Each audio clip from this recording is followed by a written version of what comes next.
Everything you cut with this must come out fancy. Watch this, please. You cut down, you turn the potato, and then you cut through the edge. First one way, and then the other. Sweet potatoes cut like this. Drop them into a little batter of pancake flour and fry them. When they're golden brown, sprinkle molasses on them. Serve them with strips of bacon for breakfast while they're delicious. Here's beets, you pickle them, and carrots, you steam or cream them. In making the original French fried potato, cut them in thick slices. Put them one on top of each other. Cross-cut the slices, and you'll never eat a French fry any other way. The potatoes cut like this will not absorb the fat because they're garnished around. Pineapples cut for your pineapple and cheese salad, cut them the same way. Here is one, and this is a dandy.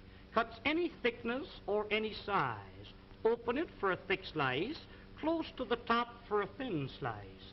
Saratoga chips, you can make them for 3 or 4 pennies a pound. Just pull the blade towards you like this. If you want the slices thicker than this, open the blade, there's a thick slice. Shoestrings for your Friday fish dinner, cut them down like this. Chop them up for your vegetable soup.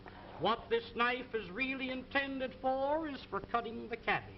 You know the old-fashioned board, how you rip and tear, sometimes nipping the ends off your fingers. Lay it flat and pull it lightly towards you over the cabbage. The weight of the knife across the cabbage is all that's necessary. Why, ladies, when you get slaw cut as fine as this, you'll certainly appreciate eating it. The crowning feature of the set is the cutter that I'm going to show you now. This is known as the Champion Vegetable Mincing Knife and Noodle Cutter. Now, when you want to make some real fine noodles at home, you roll the dough out like this. Dip this into a little flour so it doesn't stick to the dough, and as you roll it over the dough, that will cut the noodles in long strips, 10 at a time. Did you ever try to chop up a little nuts for cake? Why, I've seen ladies chop nuts and the nuts land up on the ceiling. Sometimes you chop the ends off your fingers. When you want to chop up a little nuts for cake, cooked meat, clams for chowder, soup greens to throw into your soup, making a little pepper or chicken hash is just a few strokes rolling it up and down. Why, here is without a doubt the meanest thing in the world to cut parsley. Put that in a grinder, you really grind it too fine. This machine, instead of crushing the parsley, cuts it quick, clean, and dry, leaving every bit of the juice and every bit of the flavor. Now, to clean this machine, you press the button. Rinse it out in a little water. When you're through using it, hang it up and let it dry. Here's one here that every lady should have in her home, known as the Parisian scoop. You lay it flat, once to the right, once to the left. When you scoop them out, you'll get a perfect round little ball. You can pot roast these, cut them out of cheese or cut them out of butter.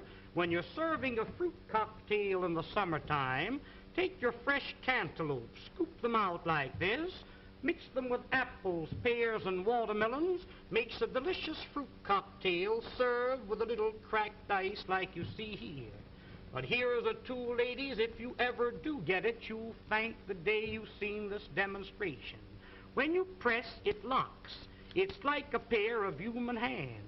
Reach in the oven and take the biscuits out of the oven. Ever take the hot potatoes out of the oven and burn yourself on the elbow? A roast chicken out of the oven, a piece of meat out of the pot, spinach, asparagus out of the water. Why, around canning season, when you're preserving the fruits, to take the hot fruit jars out of the water like that, that machine is worth dollars to you. And here's another one that I really know you'll enjoy having in your kitchen, known as the safety grater. No doubt you're familiar with the old-fashioned grater. I've seen ladies take a grater and rip the knuckles off. When you want to grate up potatoes for delicious potato pancakes, this has a smooth, flat edge, impossible to cut yourself. Just like you were washing clothes, you rub it up and down, and you really grate your vegetables real fine. the flavors and all the juices. Breadcrumbs for when you're serving veal cutlets or anything like that. You want a little breadcrumbs to fry your fish in? Why, there's the greatest proposition in the world. Use that for coconut, cheese, or horseradish. When you're through with it, just heat it down like that. That knocks all the food out. Rinse it out in a little water and hang it up and let it dry. Now, here is a stone made of carborundum and sapphire quartz, which is made purposely to keep these knives sharp. When they get dull, a few strokes over the edge like this, and you can put a keen cutting edge on it. If you have a dull knife or a dull pair of scissors, an old sickle or a scythe, a lawnmower, cleaver, an axe, there's a tool that will really put an edge on the knife so the knife will really cut for you. I just want to give you an idea of how sharp that knife really is when you sharpen it with that stone. Ladies, I've seen some of you try to open up cans. Now, there's a can of Campbell's baked beans. I've seen ladies open up a can and you poke a hole in it, go around the top, hippity-hop, and your finger slips. Let me show you a real proposition. Look, lay it on the can, lift up the safety, and turn the key. That locks itself on the can. No harder than you were winding up your watch. Wind up the key and that'll cut the top off of the can slick and smooth. Notice how the end raises itself up in the air so you can lift the lid off, giving you a clean, smooth edge. Now that can be used for sardine cans, square cans or round cans, exactly the same way. Now this tool here, my dear friends, needs no introduction. This will save you on an average of $20 to $30 every year you use it as a peeling knife. Here's a grater for cheese, coconut, or horseradish, a fish scaler for scaling your fish, and when you're coring your apple, it's just a slight twist of the wrist, and there's the apple core. There's one more tool that I want you to see, and I want you to watch this one very closely. Many a times when you're baking a pie, you have a pudding in the oven. I've seen ladies wrap a towel around your hand, and many a times you burn your fingers. Hook this onto the pot like this and lift the hot pots off the top of the stove. You've got a pie pan in the oven, catch a hold of the pie pan like this. Why, you couldn't get it off with a team of horses. This will positively lift 100 pounds. There's a pail of water weighs 50 or 60 pounds. That's the way you pick it up. But there's one more tool. I'll be all through and I'll be finished. Oh, now the next tool and the last one is what they call the Sarah Bernhardt cutter. This was invented by the head chef of the Imperial Hotel in the city of Berlin, Germany. You place the screw into the center of the vegetable. Twist the vegetable until the threads catch a hold, then you wind this up. You keep winding until you utilize the whole potato. The faster you turn, the quicker the slices. Why, ladies, here's a machine for slicing onions. The first onion that you slice with this cutter, you'll bless the day you've got a hold of it. Every slice cut exactly the same thickness. Every slice cut the same size.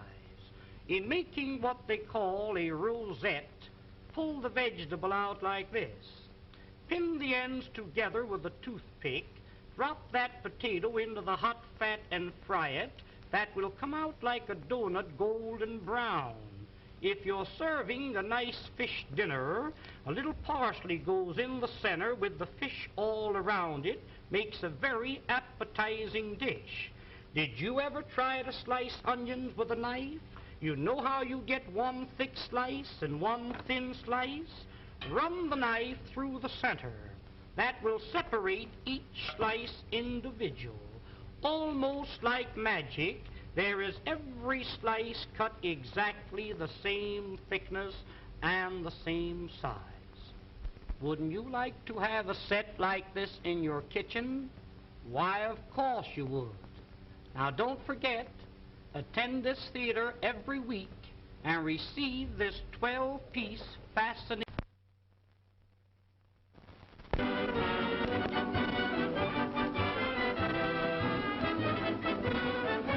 Ladies and gentlemen, the management of this theater takes great pleasure in making this announcement.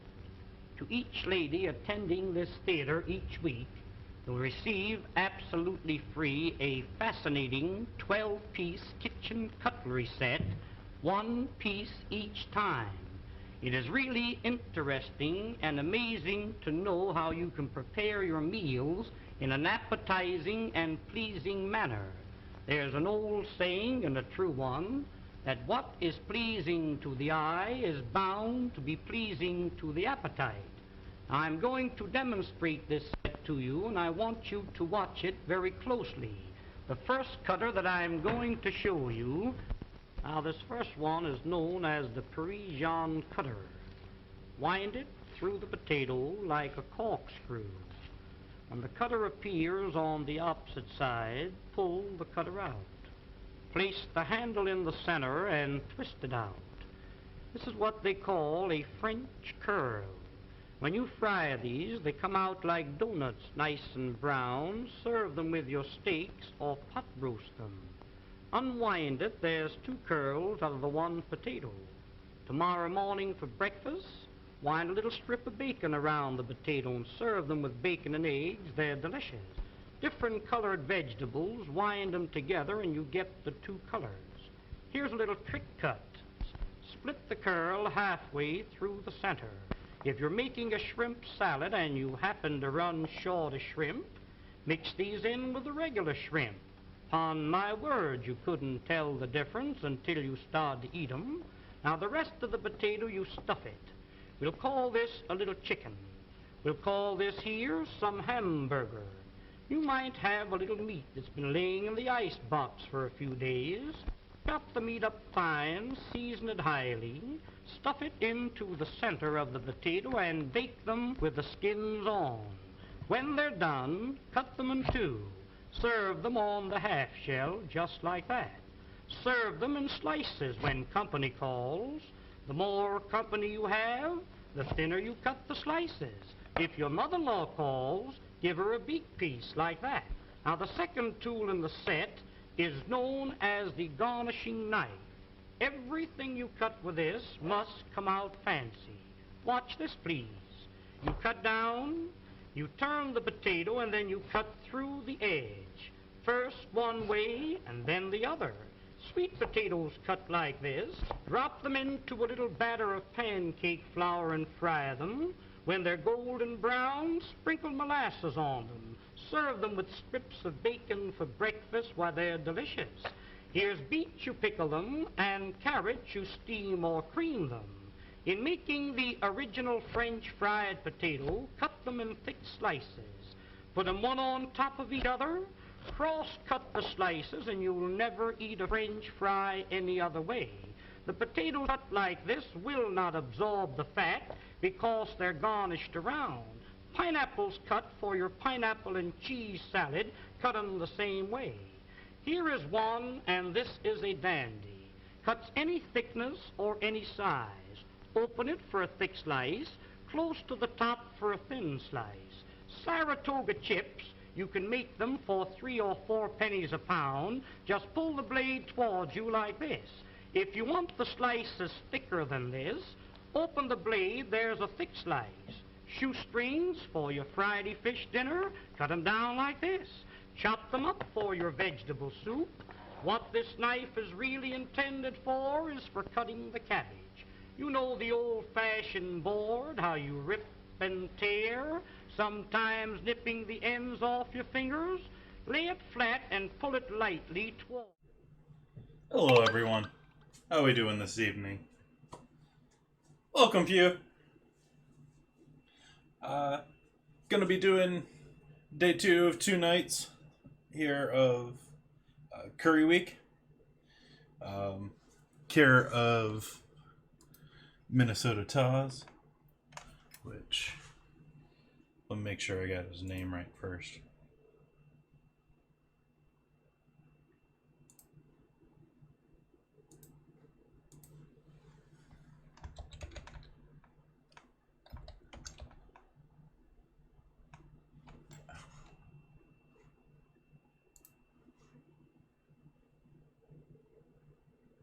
How's everyone doing this evening?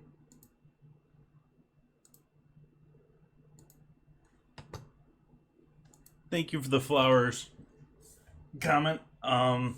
They're definitely on their way out. I didn't look at them before the stream.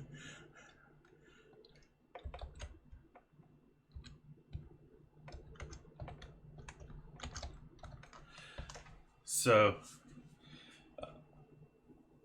oh, come on, Twitch.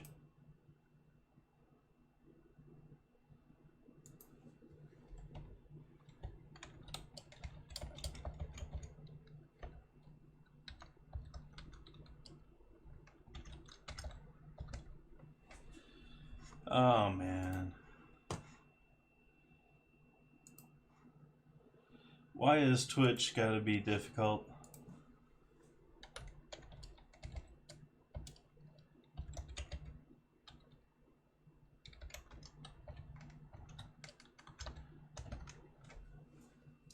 Anyways, so the wonderful Minnesota Taz, which my shout out didn't seem to work. I don't.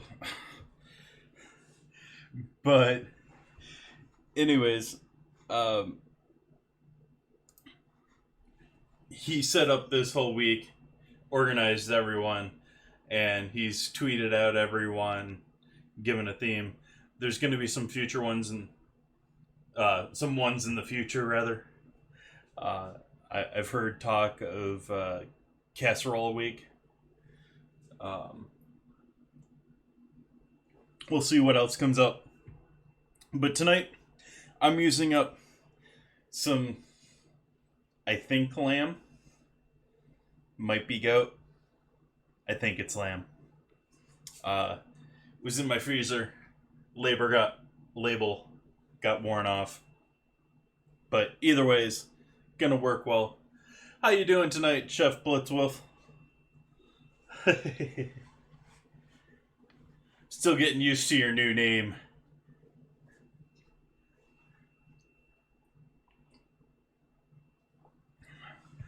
So, we won't be starting with that, though.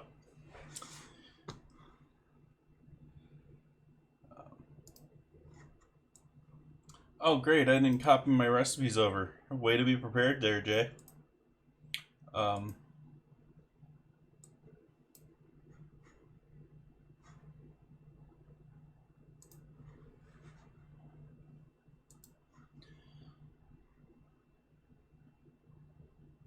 Let's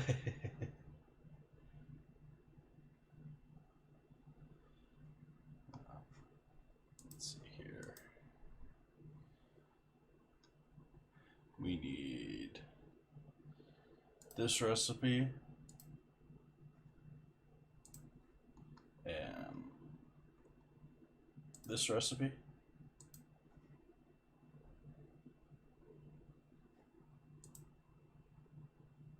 Gonna start with the chole with chickpeas. I am gonna do a little bit of a cheat. Going to be using canned chickpeas tonight.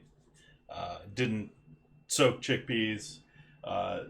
Honestly, I just couldn't find dry chickpeas easily, and the recipe came with canned chickpeas in the recipe anyways, so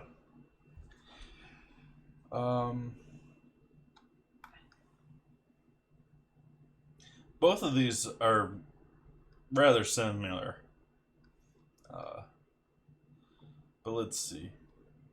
And it's almost the same thing here as Wednesday night.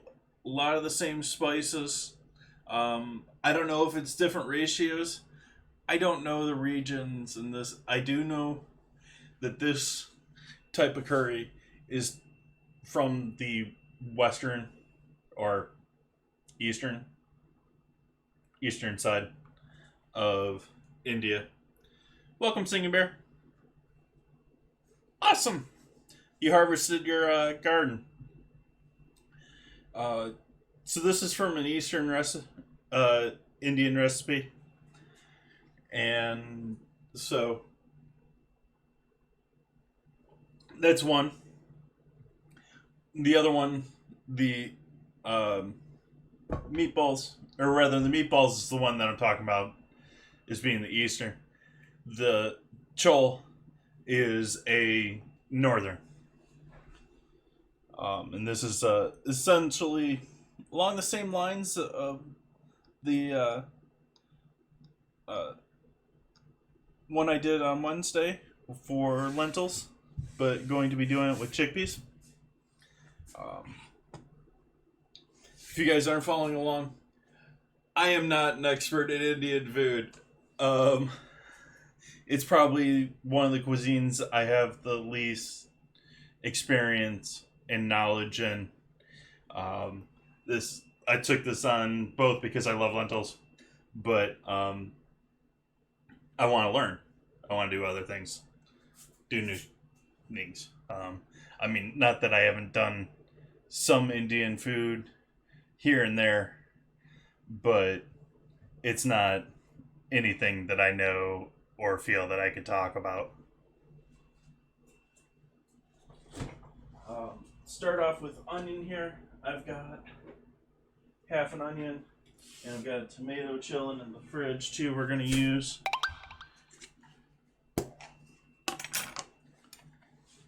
Hey, Davey. How are we doing this evening? Have a good day at work? Or were you working today? Busy still?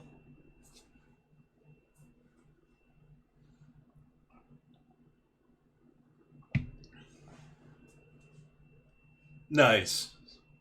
Time to relax. That's good. Good. Grab a couple other onions here. I'm down to one. Might have to stretch our onion tonight. We need it for both.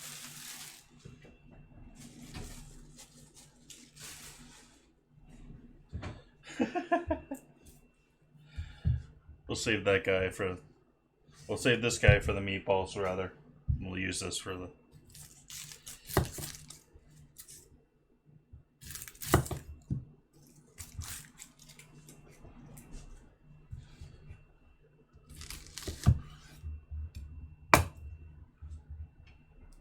Sort of like, I didn't order more onion. I live off of onion.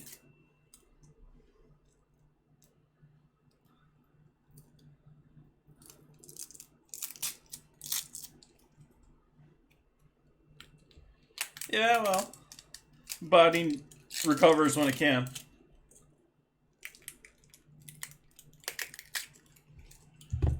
Red onions are not traditional here. I just love red onions, especially for savory application. I always see yellow onions when it comes to Indian food. Yeah, we're doing Cab Sav tonight. Let's. How are we doing this again? We blend in this one too.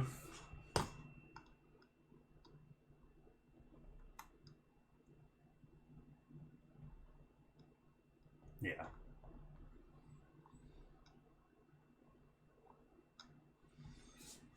Okay.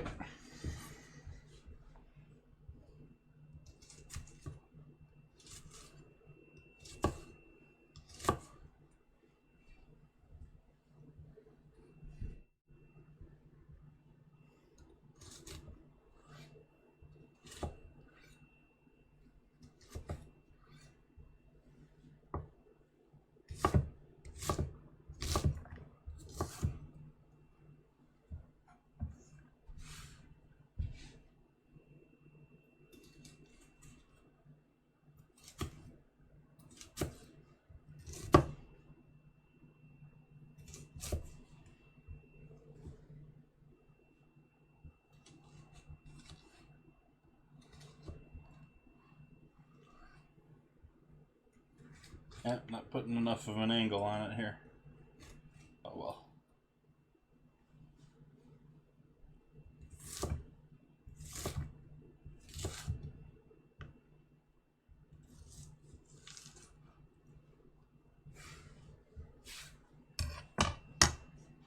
No champagne tonight.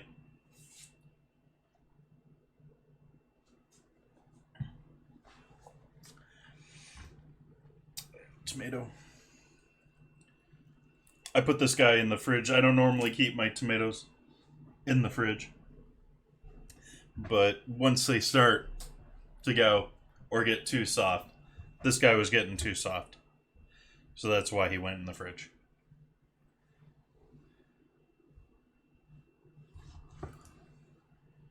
See, he's nice. Right.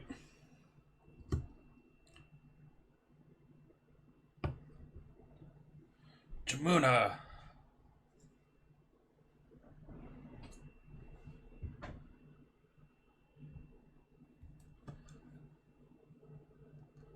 Welcome, guys. How you guys doing today? Have a good stream today, Jamuna? Were you back playing Battlefield? I saw you posted a beautiful pear dessert and some meatballs on Instagram. I'm sorry I haven't caught your new cooking streams.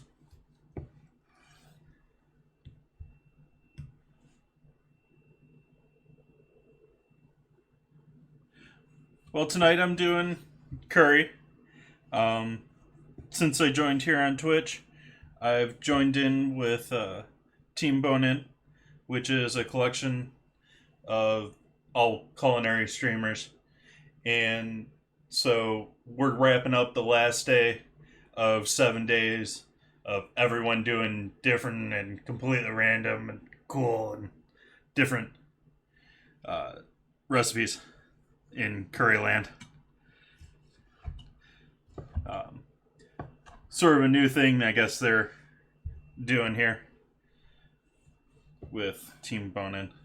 It's all largely been created and run by Minnesota Taz, which I shouted earlier.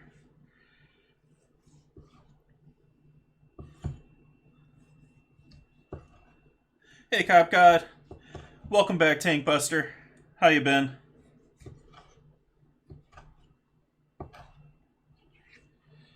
Just doing a little bit of tomato and onion cutting here. We gotta get some spices prepped. Yep. If you look down, if you're on a browser, I don't know how you're watching. I don't know necessarily how it looks on mobile or if you're on some sort of console or something like that. Down underneath my name right there should be Team with it. Just underneath the stream.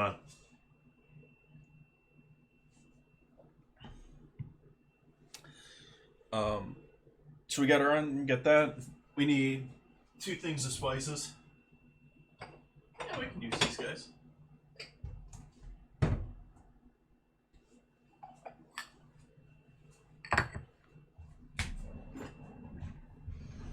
And we're gonna need turmeric, coriander. We're gonna need cumin.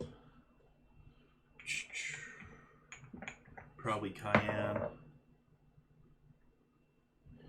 Let's see. That was off my head here.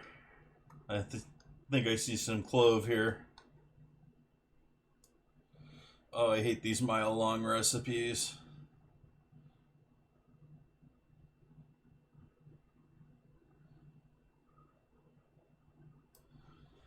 We got cardamoms. We have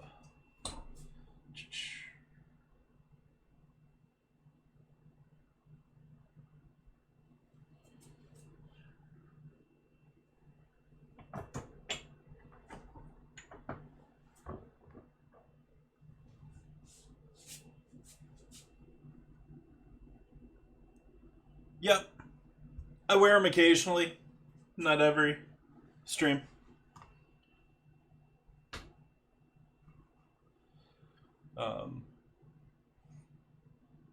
Also going to be doing, in new news, my first sort of charity stream. Not this Sunday, obviously, but next Sunday and next Monday. I'm going to be making 1,000 caramels, and the money's all going to be going. Any money that I get during the stream will be going to United Way, Northern California, for wildfire relief. All the fires here in California. This will go to United Way, at least in the past couple of years. Has been very good about just getting money into the hands of people that are having trouble right now. The caramels going to be going to the local evacuation center, either for, they seem to be starting to let evacuations up here, but either for the evacuees or for the firefighters who are working out of the headquarters there.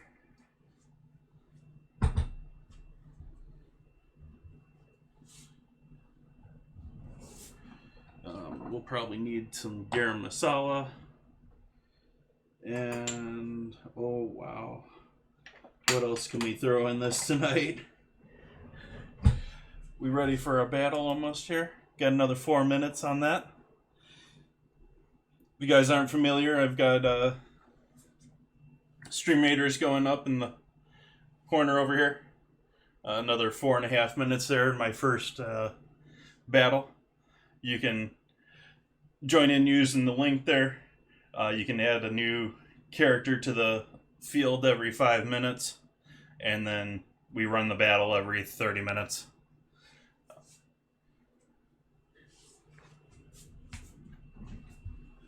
It's in closed beta right now. It took me about a week to apply to get into it. And I just noticed that they had an ad there that they're developing a second game to go along with this sort of. But they've, if anyone's been around on Twitch, it's been around, I think, like a year now. But it's in beta.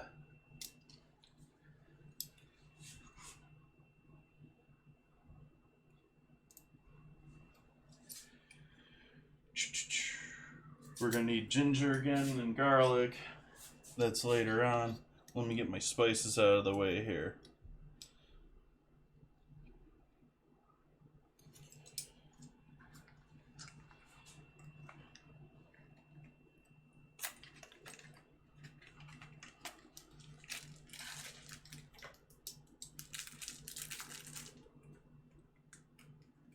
This isn't what I was expecting here. I don't even know if that's what it is. These are not cardamom pods. They don't look like it to me. Did they have the wrong thing in the box? I don't know. Let's give it a look. I'm gonna use it anyways.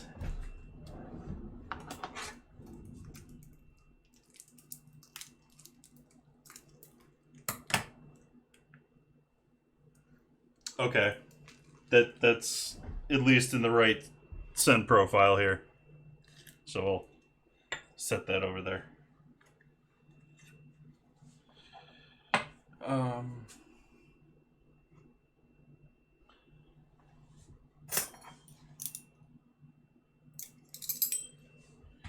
We'll save those for later. Those later on.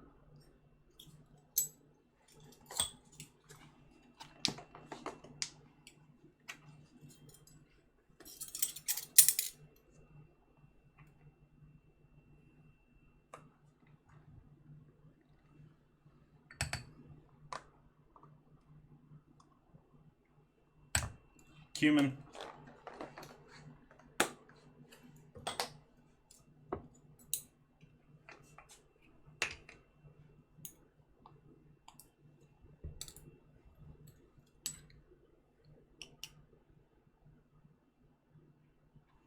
Coriander.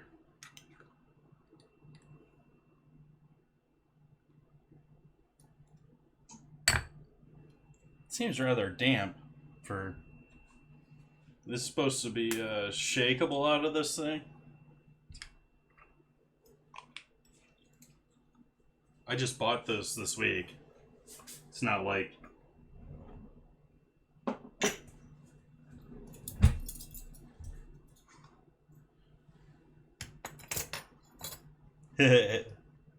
You like that, did you, Blitz? I did mushrooms the other day.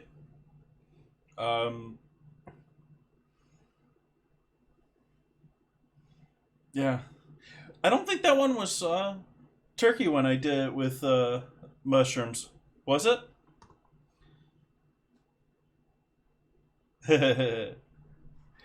Yeah, this is a little bit different when it comes to this one, in my opinion. You sort of need it when it comes to the curries. I guess you can just skip the curry.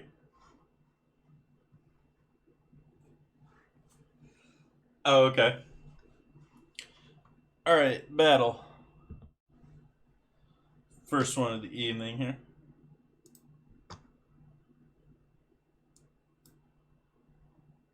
Oh, I think we got this.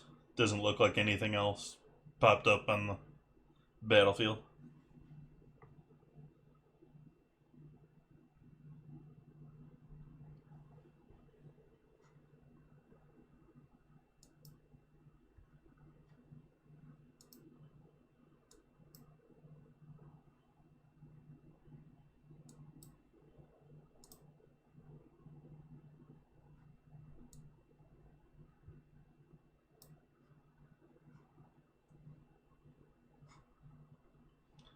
And there we go.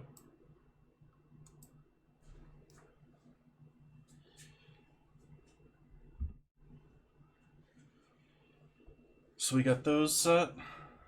Back to the recipe here.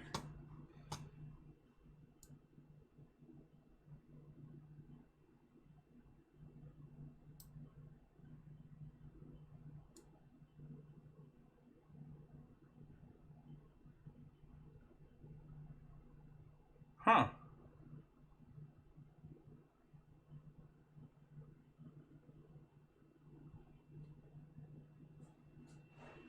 Why does it have me add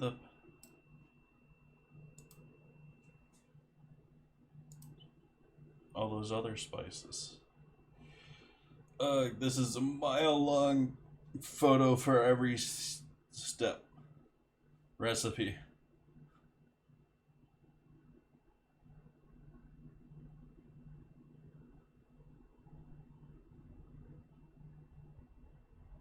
I add the masala at the end. You always add the masala at the end.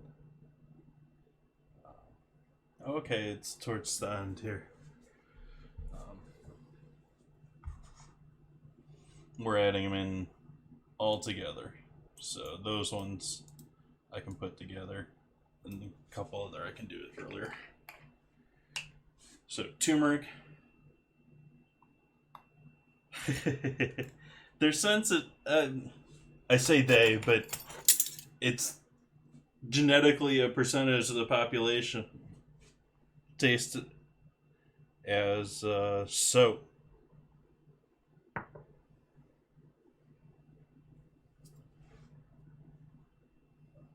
Oops, that's a bit much. It's only a quarter.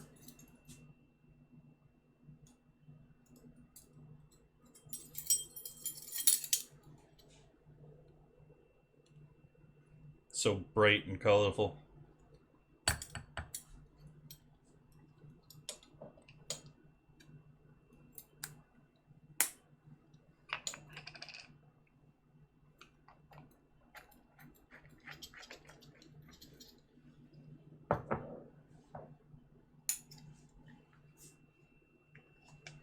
I'm gonna add a little heavy dose of cayenne and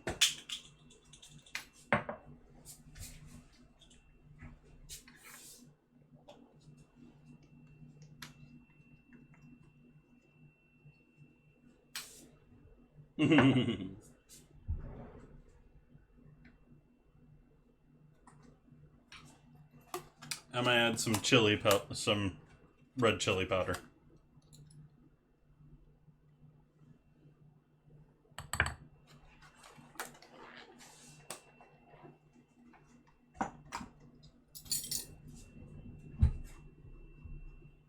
let's see, we got that, everything but the garam masala in there. Oh, the cardamoms are going in there too. Cardamom's going earlier on. Early.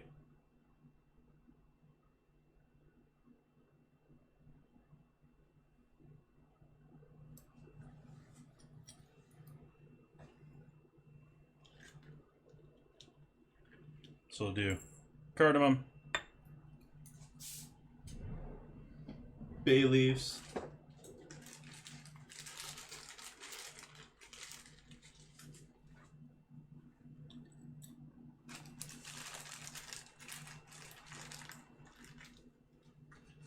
nice.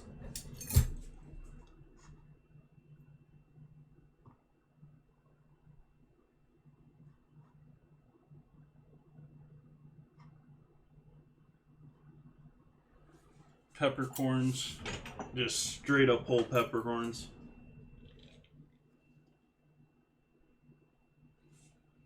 This, other than the bay leaves, is going to get blended. Wow, that was a little bit much, but I'll live with it.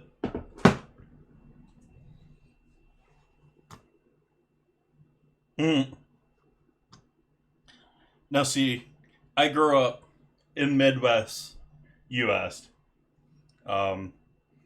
I get a sore throat. I warm up Verner's, which is soda, ginger ale, non-alcoholic.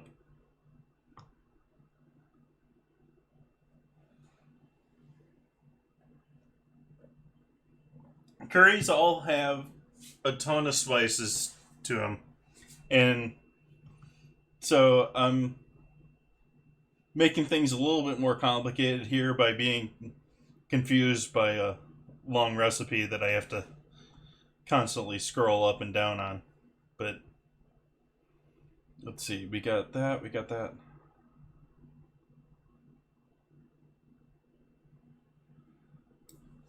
And we got cloves. That's star anise. Cloves. There we go.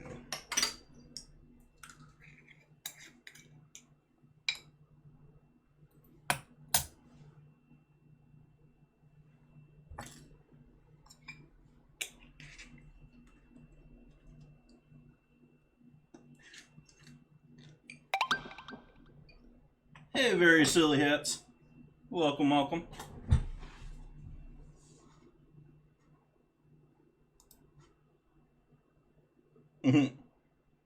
Illuminati. Nice.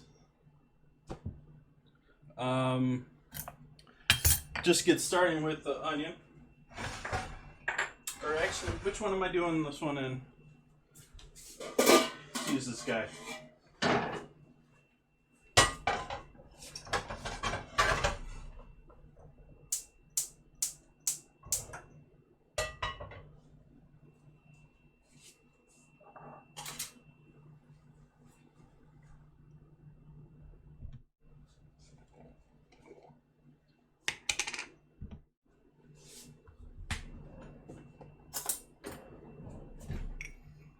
Get some ghee. Making two types of curry tonight. Hats. We've got this one, which is a chole or a chickpea curry. Should be right up your alley. And that's also going with, I'm going to be doing lamb meatballs with a different type of curry. So that's what's up. Just getting started with the things here. Could be a late evening here.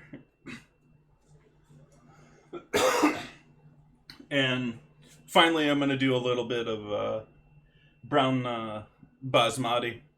And we got some cab salves to sip on.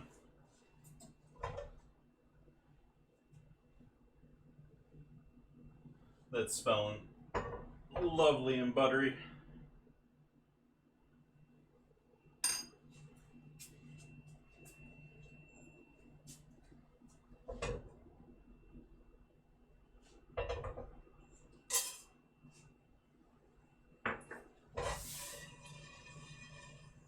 make sure that all gets all nice. Oh, well, I'm already smelling that. Just like as soon as it hit. Add our onions in.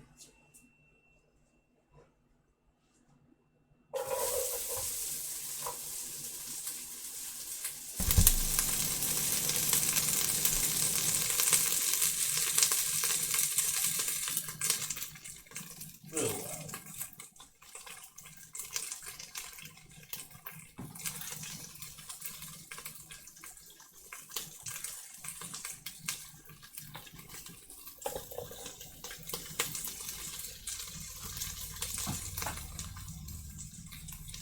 Gonna need a little ginger here.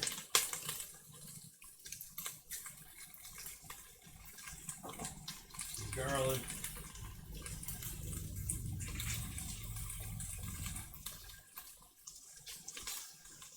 I love that I have the camera set up because I can look here rather than having to turn around.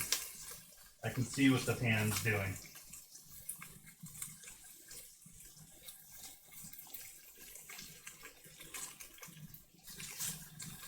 It's a whole new thing for me, cooking. I wish I had that in like restaurants. So many times you're sitting facing. Oh, I should shut up and make some software.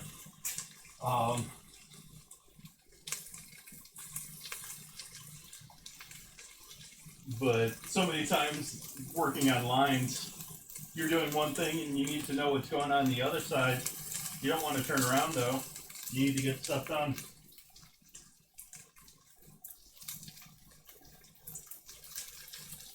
Thank you, Jamina.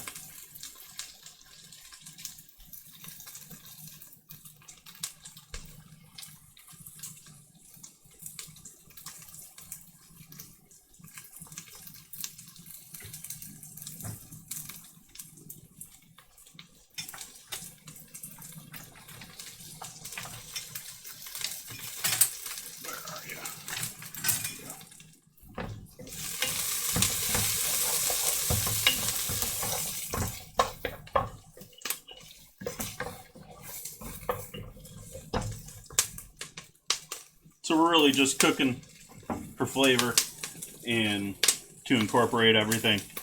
This is all going to get blended. Other than I'm going to pull the 2 bay leaves out.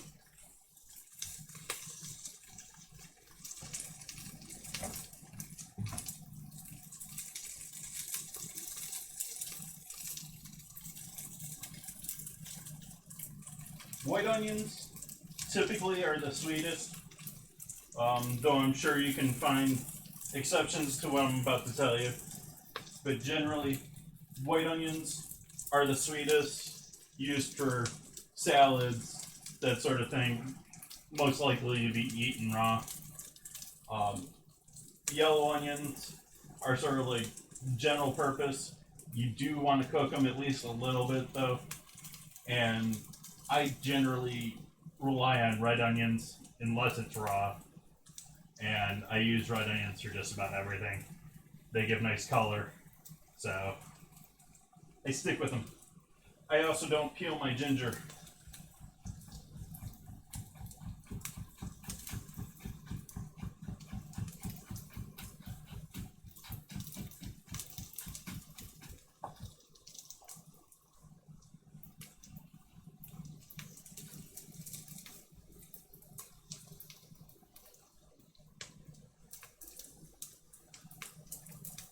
Unless it looks very nasty.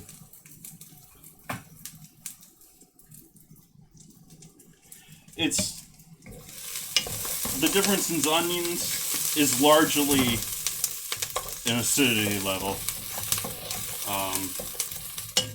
Though that's sort of simplistic way of saying it. Turn the heat way down on that. Because I'm not ready with my garlic and ginger yet.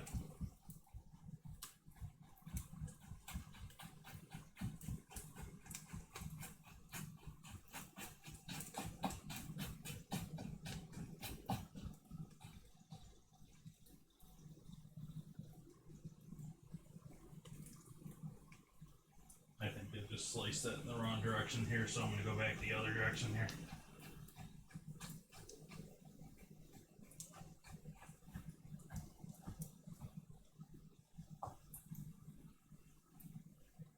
Might as well do it with both to match.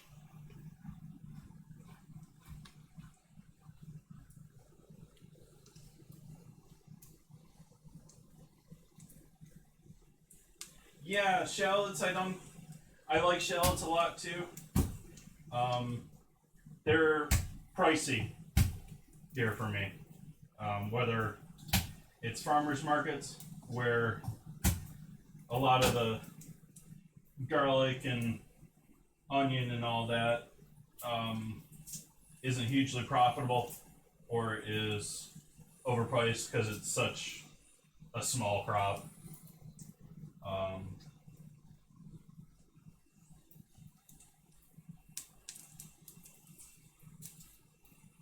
I mean, they're not incredibly expensive, but compared to garlic or onions, they're typically more expensive here.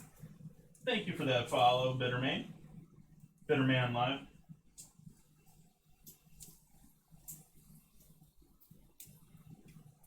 Oh, like Crazy Chief?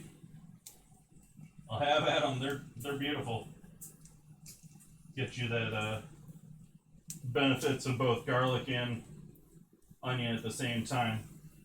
Though I still haven't gotten me some good hard nut garlic this year because of all the nastiness in the world.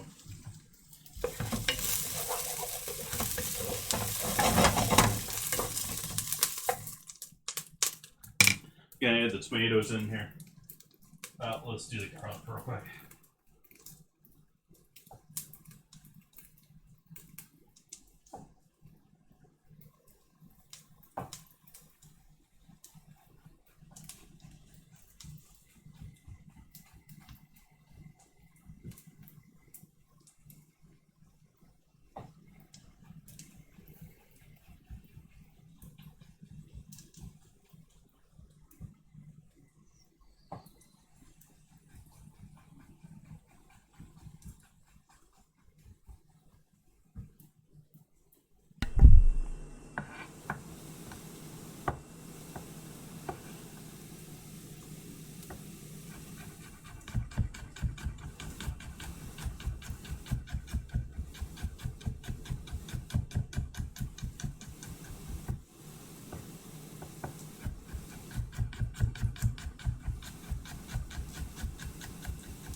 So in with the garlic and ginger.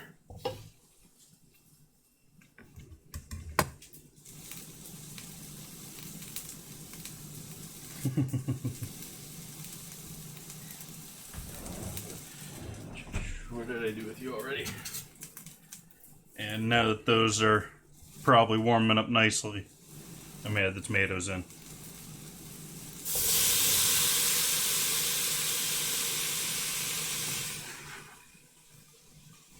Hello. Welcome back.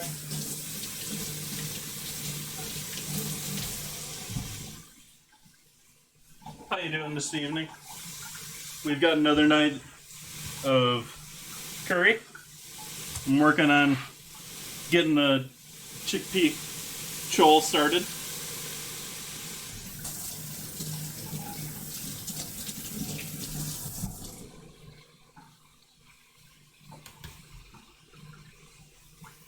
And after that, we got some meatballs to get going.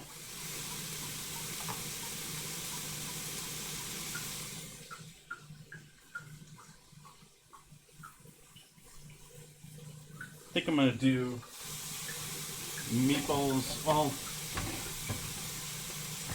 we'll do it in the large pan. We'll do the meatballs in the medium.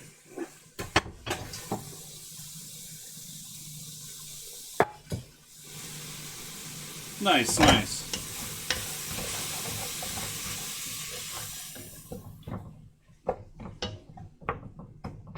Well, Friday's curries turned out great.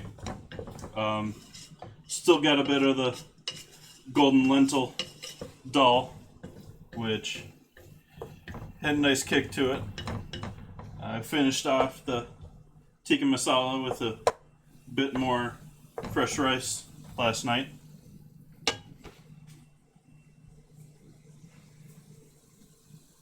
Have a good one, Jamuna. Thank you for the raid. If you guys haven't checked out Jamuna, he is a gaming streamer and does do cooking streams now and then. You gonna be doing? Are you gonna do it like once a week? What's your sort of hopeful timeline now that you've got things working?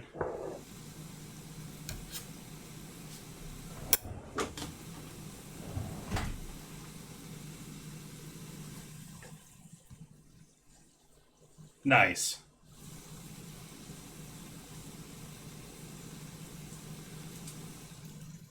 Well, like I said, everyone go give him a check out. Thank you for the raid.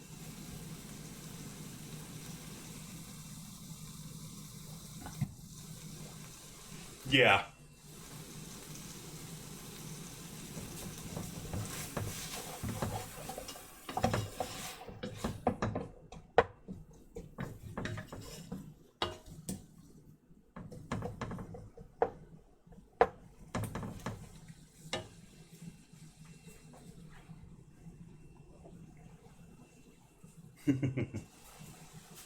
I'm jealous of that pair bedroom pair dessert. Bedroom. What's going on there? Welcome, Metro. Hello, everyone.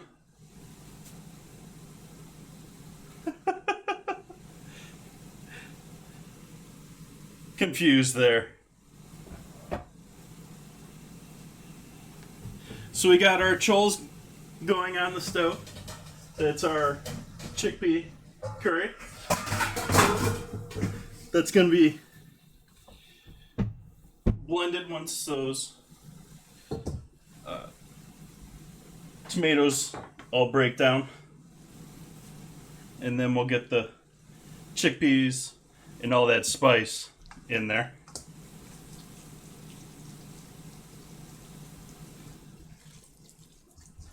You got what I think is lamb.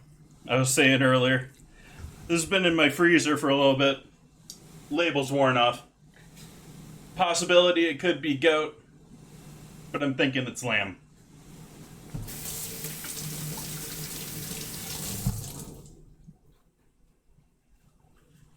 I'm just going to use breadcrumbs.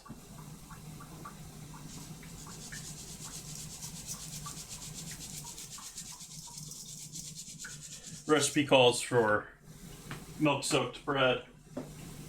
I'm not a big fan of that.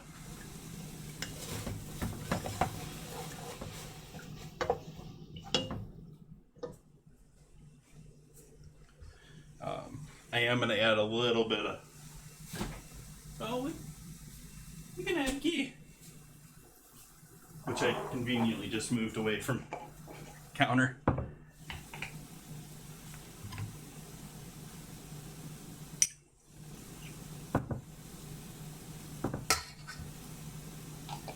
And I think I'm going to sneak some of those oyster mushroom stems in with this. I'm going to take these bay leaves out.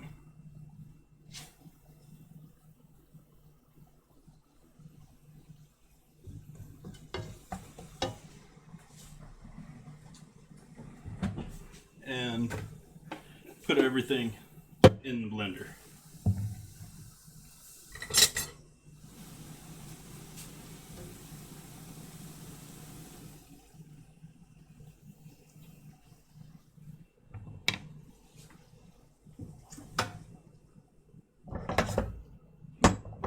Nope.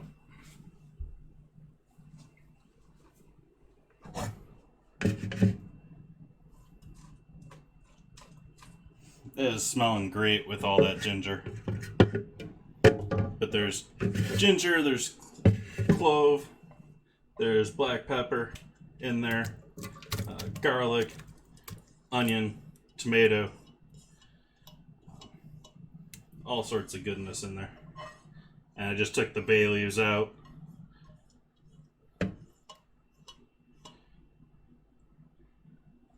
Might throw a fresh couple in there after.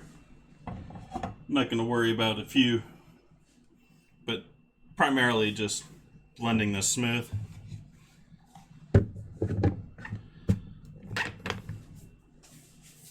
Give ourselves a quick mute here.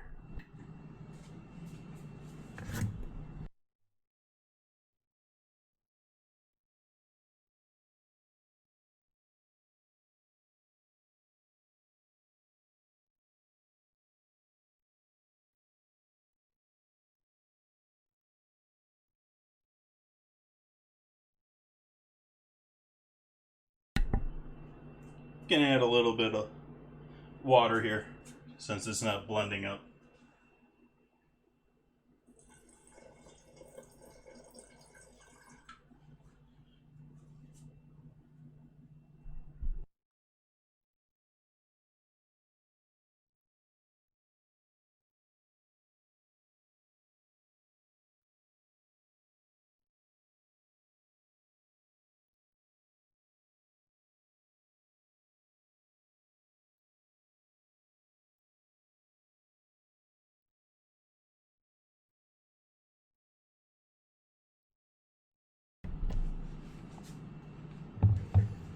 So we got that blended up.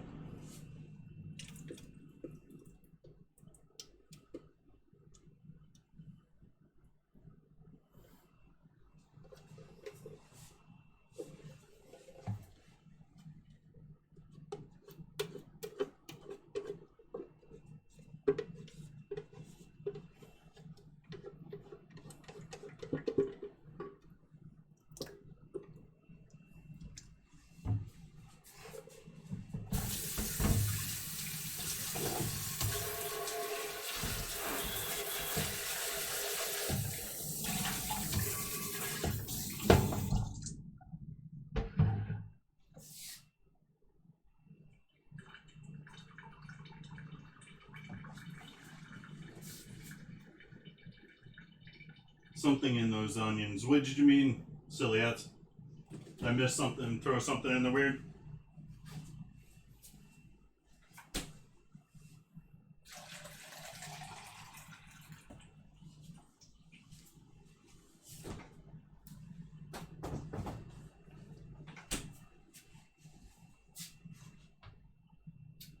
Surprised there hasn't been any chilies here yet.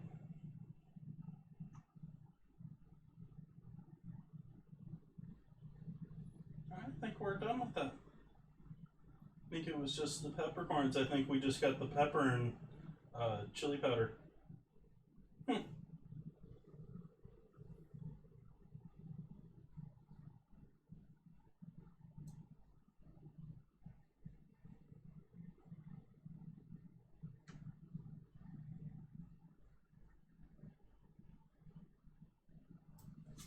Okay, so we're gonna finish that up for now. Ooh, we got another raid. Hey, Aaron. Hello, everyone.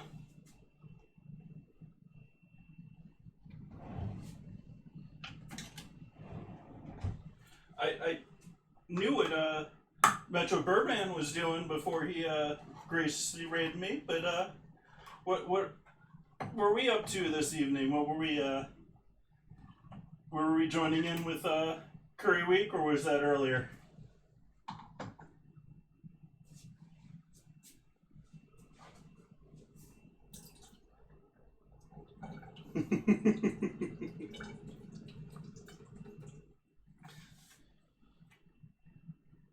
So I'm draining off the majority of the liquid on these chickpeas, and they're just going in the pot.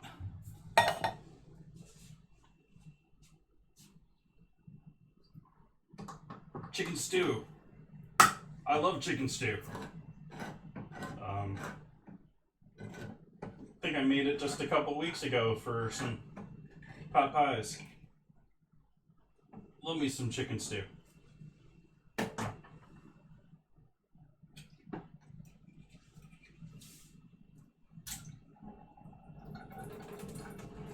I know you people love chickpea liquid. I'm not using all of it, and I'm not saving it. There's the agua fava. Excuse me.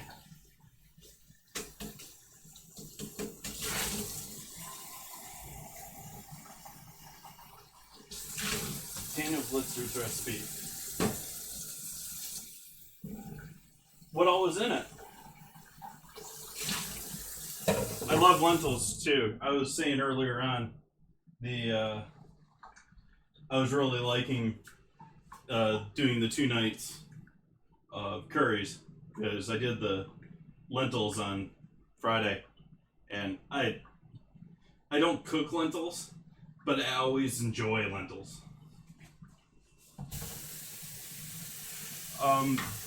Metro, were you doing alerts just for you, or what? Or for one scene? What all were you up there for? I was pretty heavy lurking.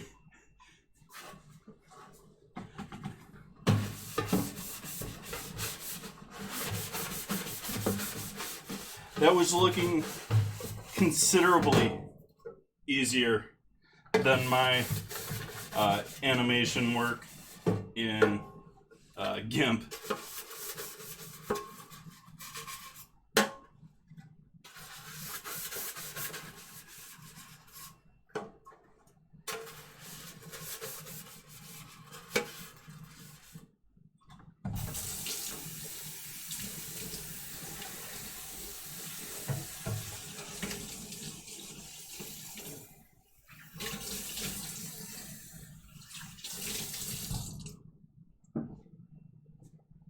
Thank you for the follow, Sophia the Hobbit.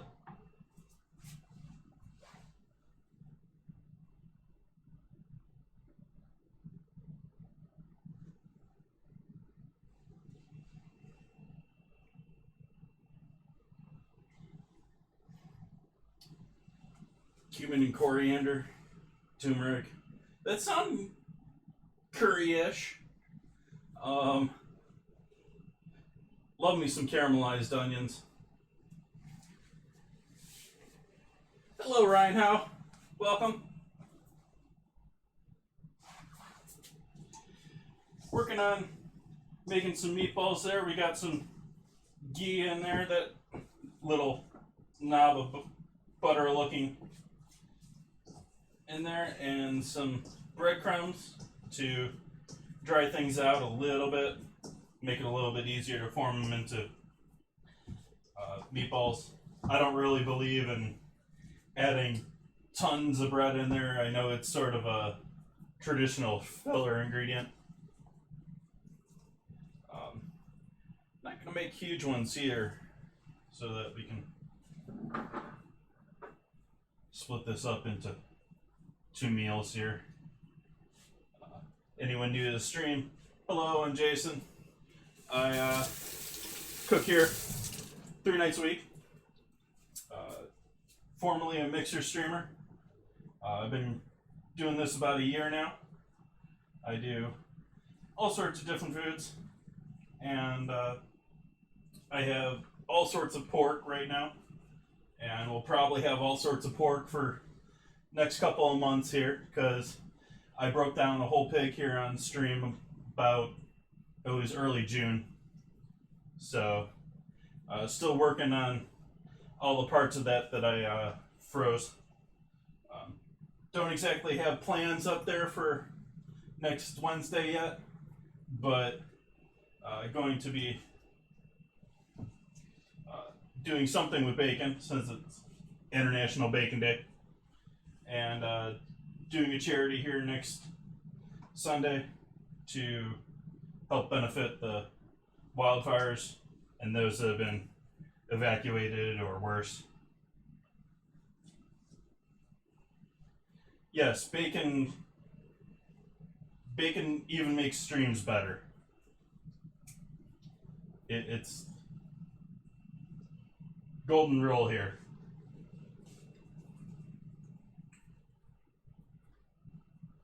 Bacon, salt, fat. I like all of them, obviously.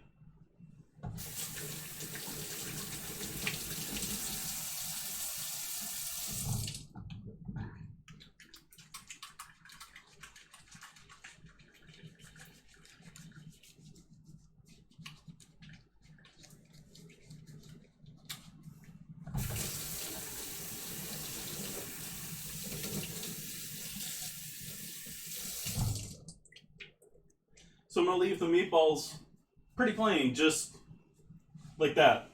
Not adding any other spices in there. Just the meat, basically. And we're gonna sear these off.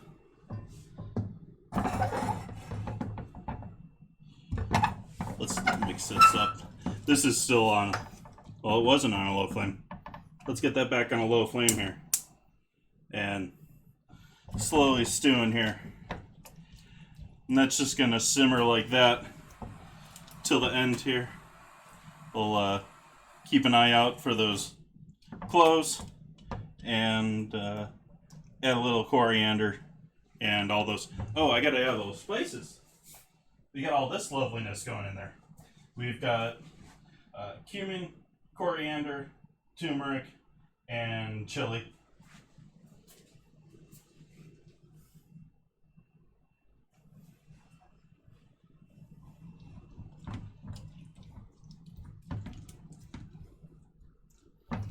Thinking about this now, I probably should have put this in before I blended it. Give it a little bit of the saute with everything else. If only toast those a little bit. I don't know why the recipe, I am following the recipe here. I don't know why it has put those without getting them any heat here other than simmering.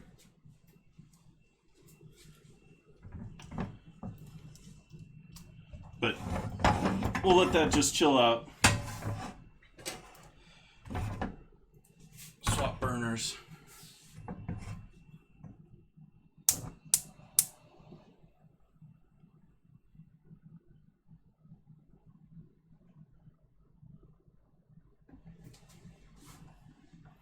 Flame up over here. See, are we zoomed in or am I showing the whole? Let's show the whole stuff.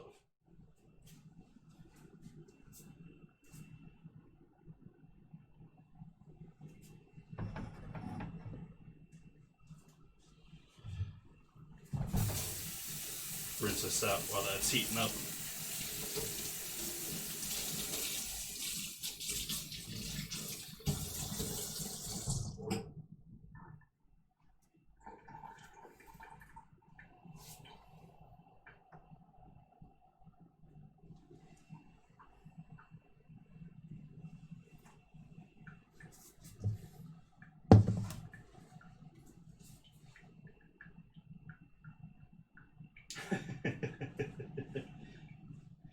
Well, recipes are handy.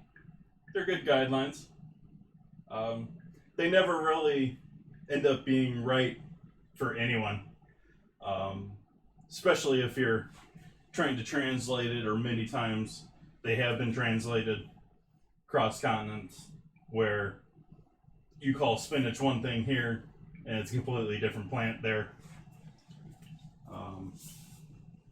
So it's approximations. This guy looks a little large. Steal a little off of him. that with them.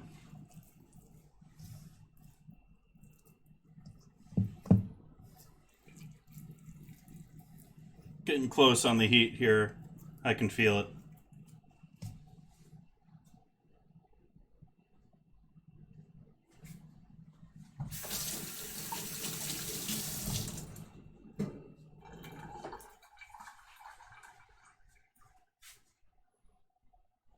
I'm much more interested in ratios and techniques than recipes, but also, as I was saying earlier, I am no curry expert.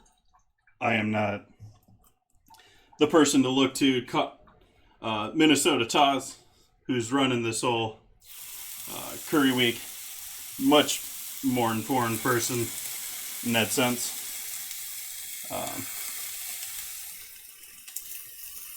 Indian food probably is one of the weaker cuisines. Well, it is one of my weaker cuisines. Maybe this and African food. Much more familiar with Northern Asian and U.S. And most of my stuff ends up looking comfort U.S.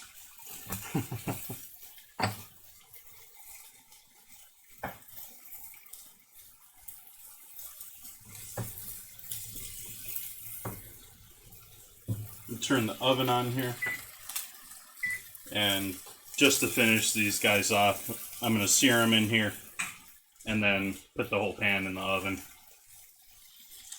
while we get going with everything else here.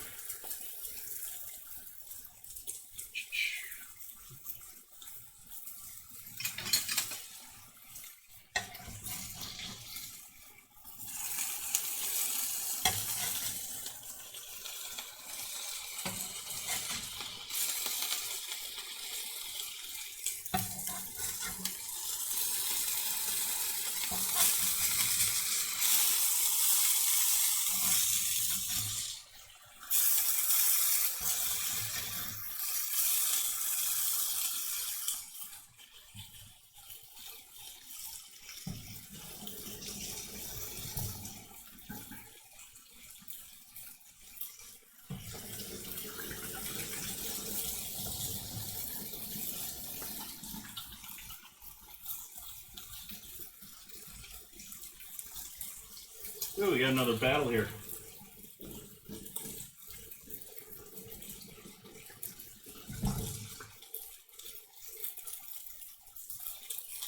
Thank you for the follow, Dollar.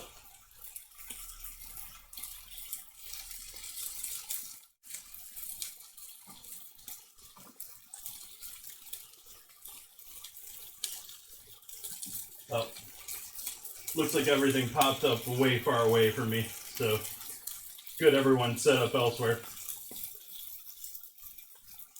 There was nothing on the field when I put down my tank.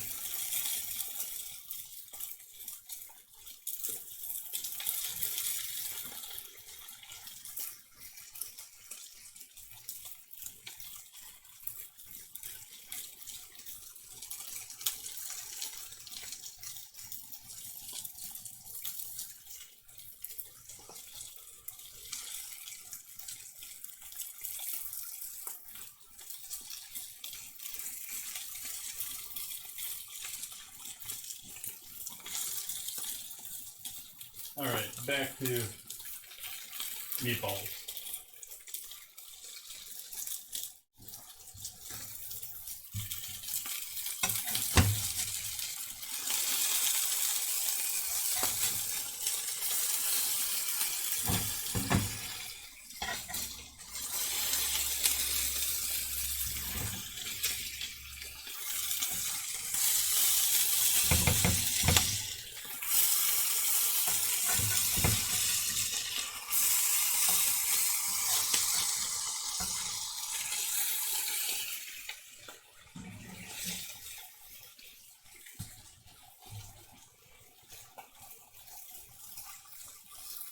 See what we got for cab staff tonight.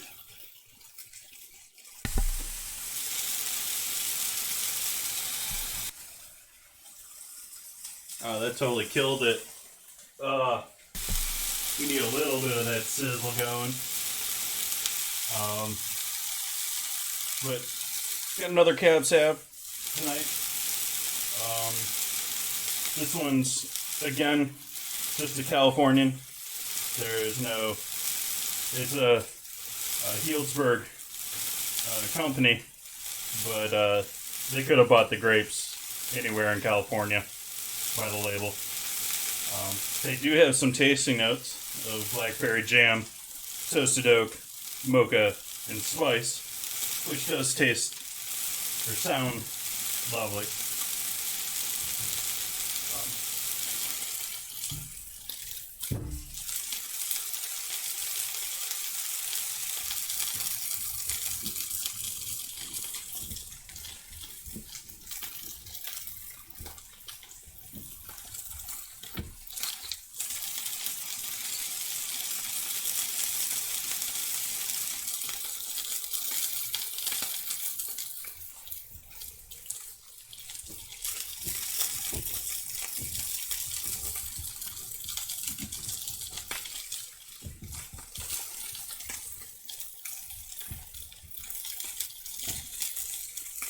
Sort of think of Healdsburg as the Beverly Hills of Sonoma. Story Point, decent pork.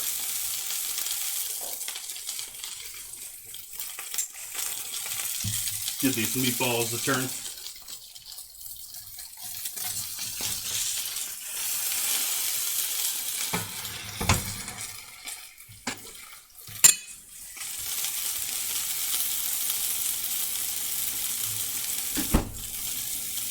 Trying to set off my smoke alarm here.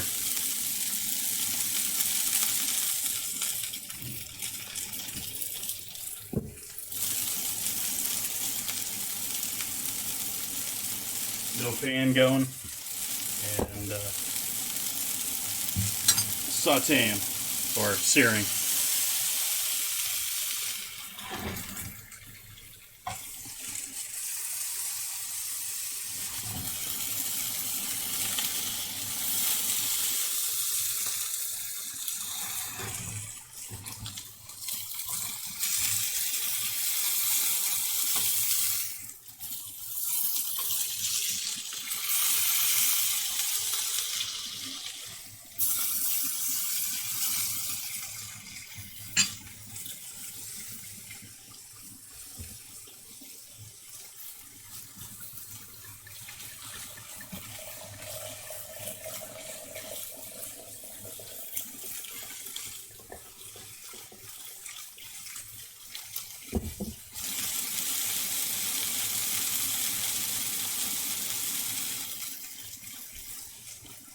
Thank you, Hats.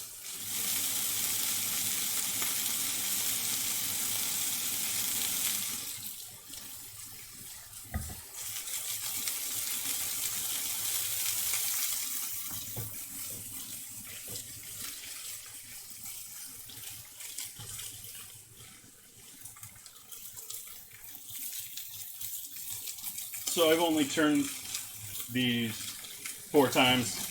I'm gonna leave the last 2 for the oven down here.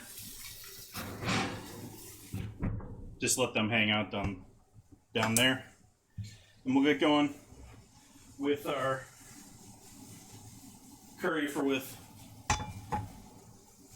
those.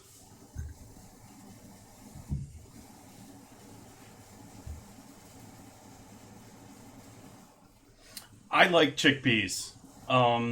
I wished I used them more. Both that and lentils. I really wish I used lentils more. But chickpeas, yeah, I love hummus.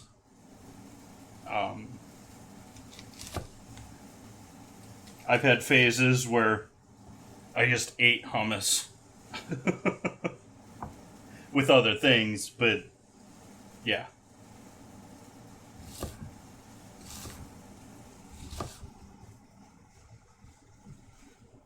I totally forgot to put the mushrooms in with the meatballs. Oh well.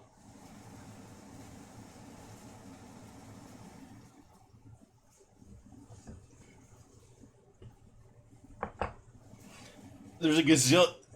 If there's one problem that I have with these curries, it's how many ingredients and how many steps they are.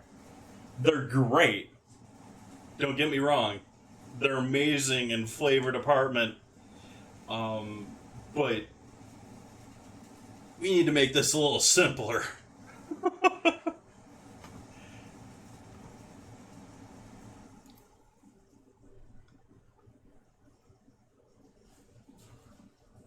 Yeah, I'm a big fan of lentils. I'm sort of rediscovering that with this, but yeah, I've had some good dinners, memories with lentils.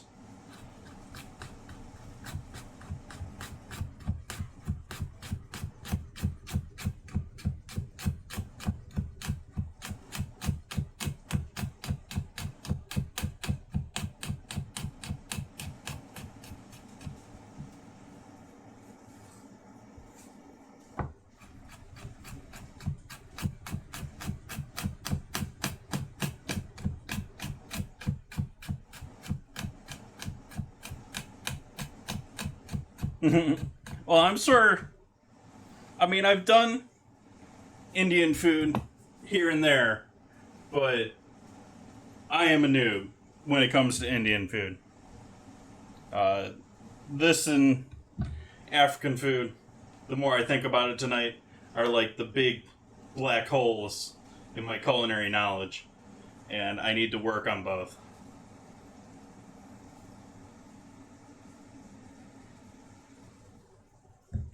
I'm not that nearly into Reddit. I get frustrated every time I open it.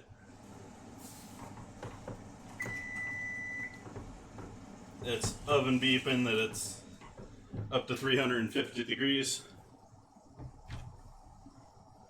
I have my fan on, don't I? Oh,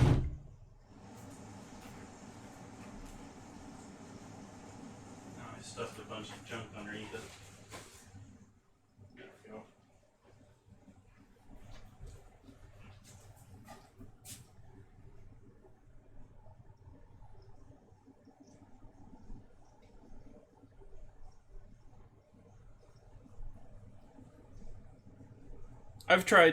I've used dried chickpeas here on stream before. That was way back, like early mixer for me. But I've done that. I've also used them for rehydrated to make hummus, which not how you should make it. Hey, Sorted Chip, welcome. How you doing this evening?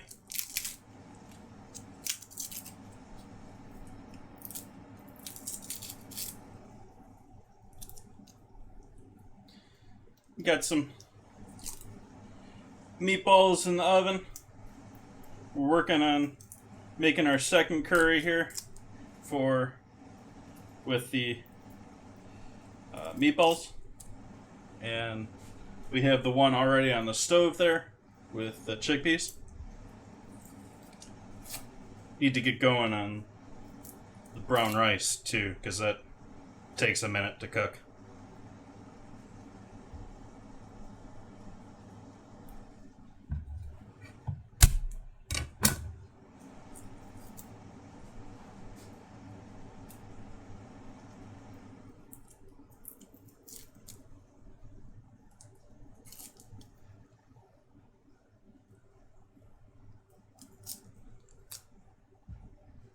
Go.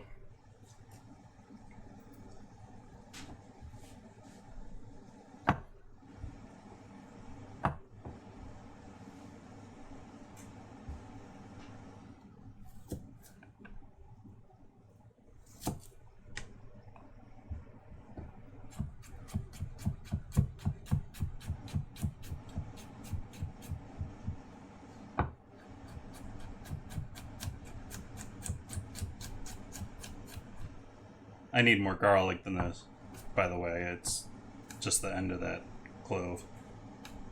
That was rather sloppy. Oh well.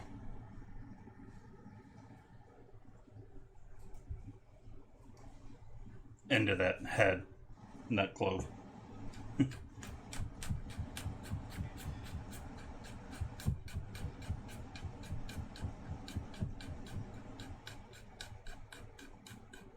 Cracker Jack? Oh, Cracker Jacks are, at least the traditional form here in the U.S., is caramel coated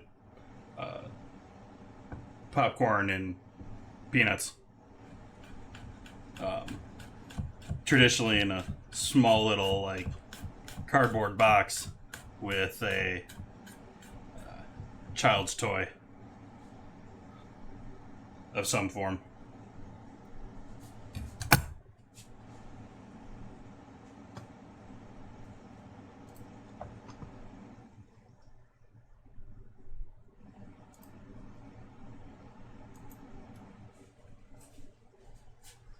Yeah. Well, it started earlier than it being a movies thing here. So, but I can see that. Why are you here? You're just in the way. We're gonna put you away.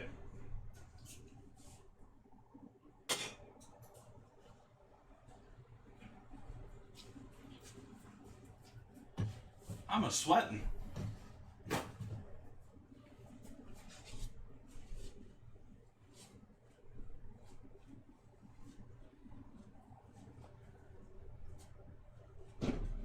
Those flames are crowns. Pipe crowns.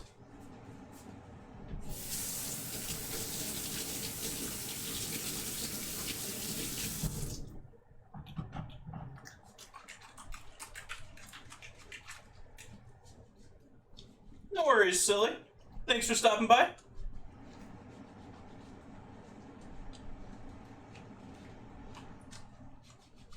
Very Silly Hats being the artist for my emotes.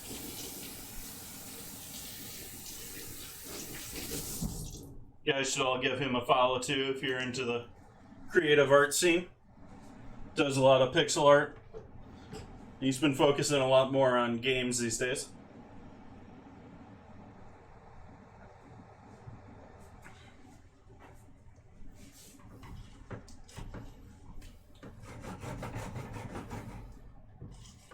I almost feel like putting those bay leaves back in there. I'm gonna grab another couple bay leaves and throw them in there. Let them simmer in there with everything else.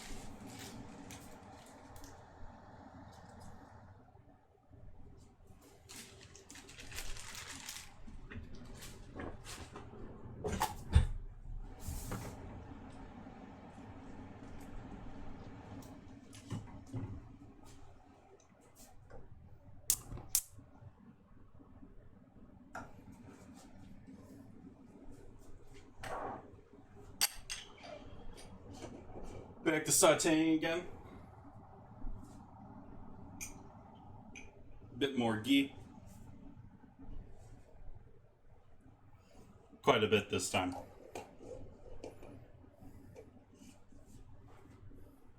Yeah, it might be the last time I'm using that, so let's clean the spoon off.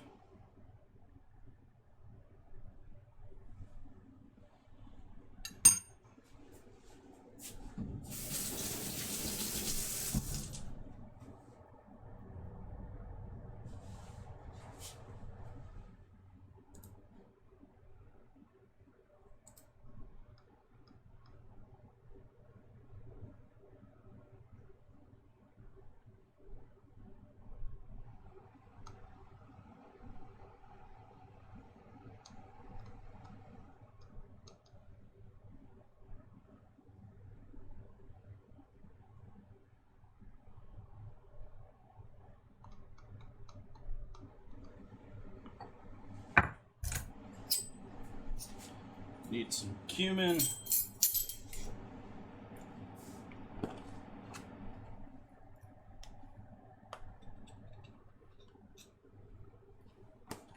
Just a little.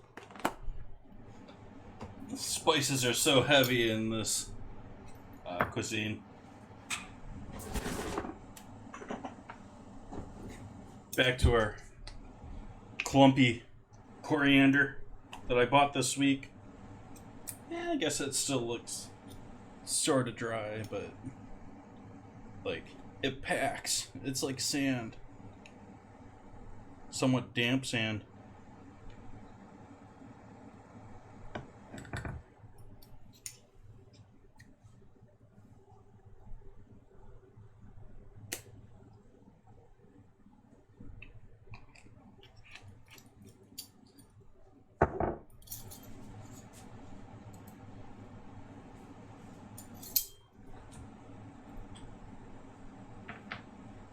We doing turmeric or?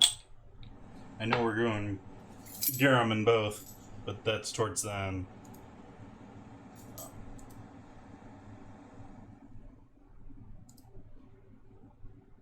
We are doing turmeric.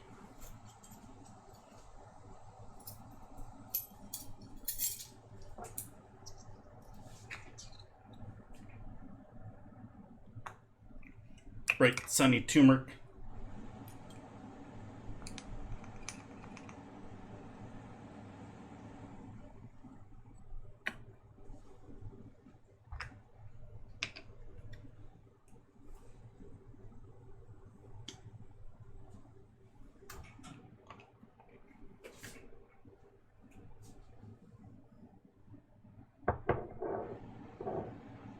Good with that, good with those, good with this, good with that. And lastly, I'm going to throw a couple of Thai bird chilies in with the spices for this bunch.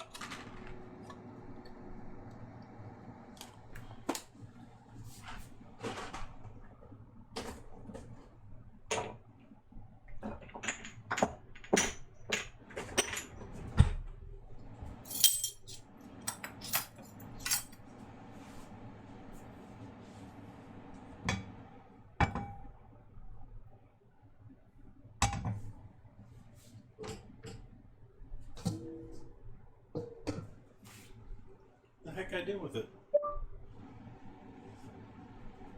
I'm so good at losing my bench scraper. Oh well. Do it by hand.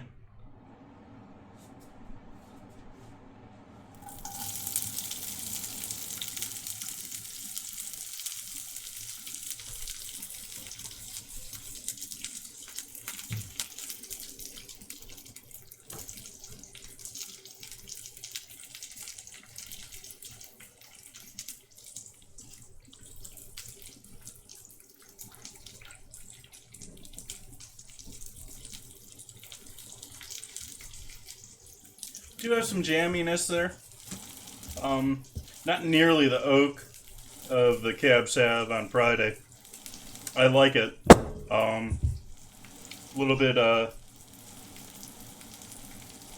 I can see where they're going with the mocha, but it's really just sort of like a darker, richer to me. I very rarely get the chocolate, like, that sort of stuff, those sort of notes.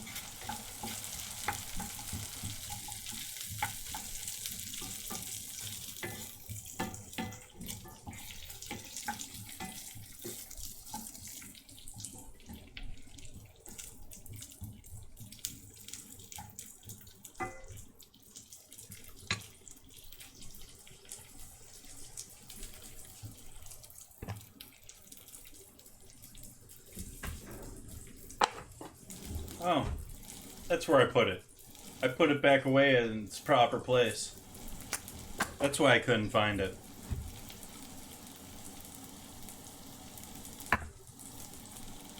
I'm gonna crack these. These are Thai bird chilies. If you guys are familiar, these are much more of like a Chinese or Vietnamese ingredient. I'm not 100% sure what sort of peppers they're asking for. The recipe just says dried peppers. Those are going to have a significant kick. They're not exactly stingy bears. heavy duty peppers, but they're heavier than a jalapeno.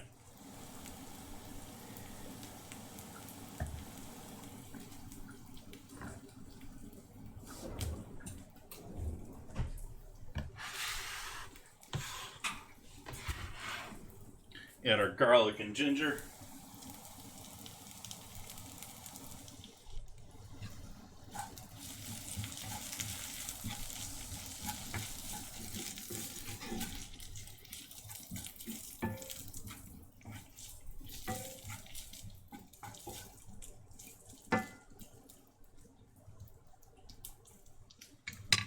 Take a look at our meatballs down here.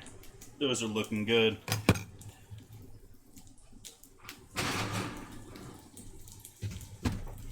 Take those guys, let those rest back here while I finish up our sauce for them. Just get our rice going. Also calls for a different method of making the rice. I've made rice like this before, but it's never been the recommended way I've been taught.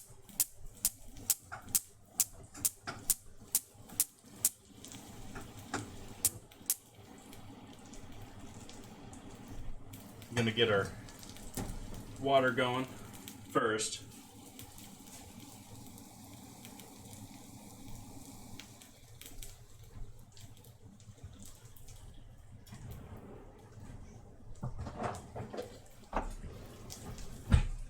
Thank you, Sophia.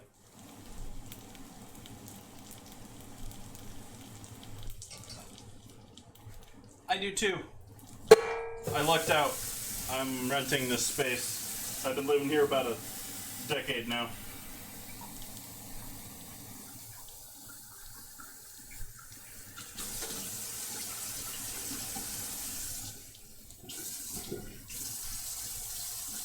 I'm getting our water to a boil.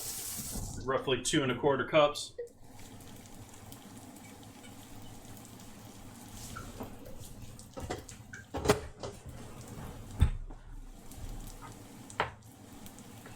I think I can add the garam masala into the chickpeas. I think I'm actually going to go through this whole thing garam masala in 4 recipes. I saw the photos. Yeah. Good job on that one. I don't know. I haven't done snake. I've just about everyone's told me it's been too much of a hassle for the meat. Turn out great for you guys? It doesn't look like it was the first time you'd done this.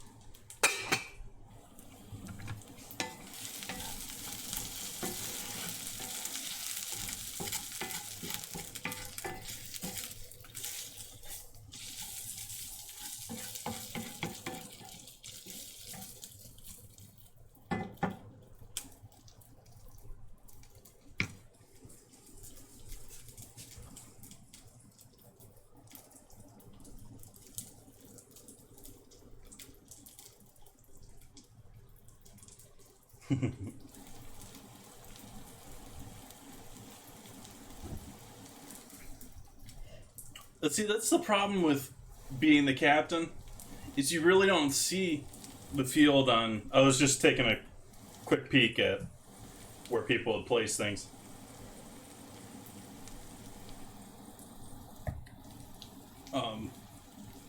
You don't get to see, because they pop up depending on how many people you got involved. I'm in Sonoma County, Northern California. Sophia?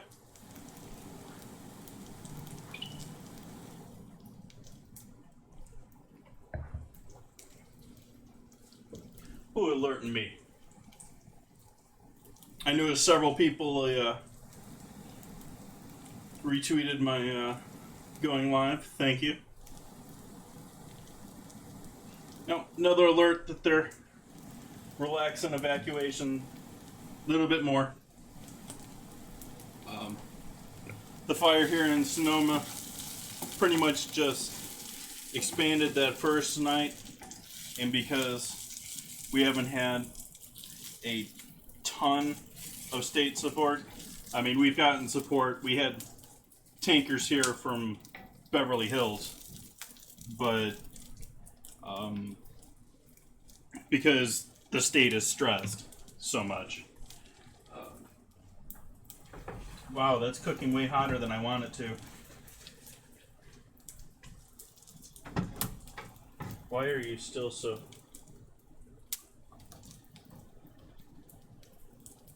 Low. Not high. Low. Ooh. Okay. Because things were stressed so much, we basically had the county and a few helpers, and they basically just provided air support to keep the major things from going wrong. And so we've now sat with those fires basically burning for a week now, over a week. But they haven't hardly changed much. But they keep sort of, because the fires are sort of staying in the same spot, they slowly keep creeping in with the evacuation.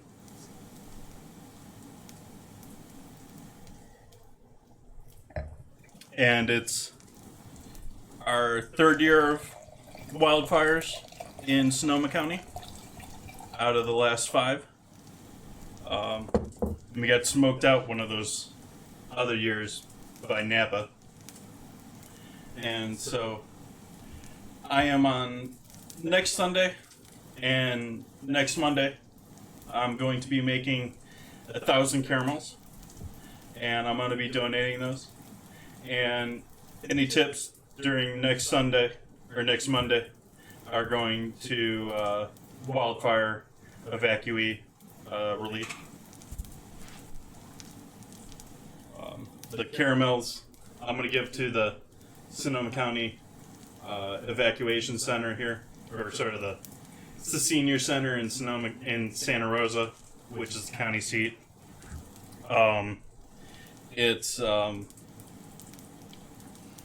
It'll either go to evacuees or the firefighters. So they will find eager mouths.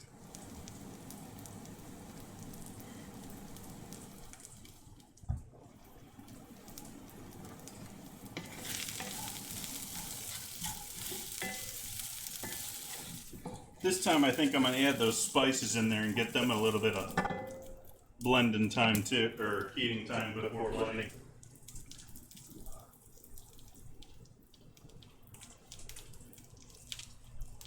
Tomato paste. I'm not doing fresh tomatoes for this last one. Doing the last of the little tomato paste I've got in the house. Got another battle. There we go. Last of that container of tomato paste.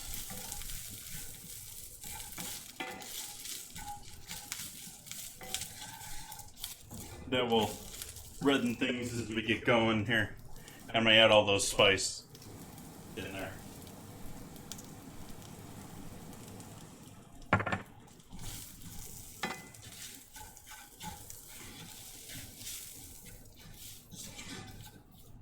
Cut the heat on the front.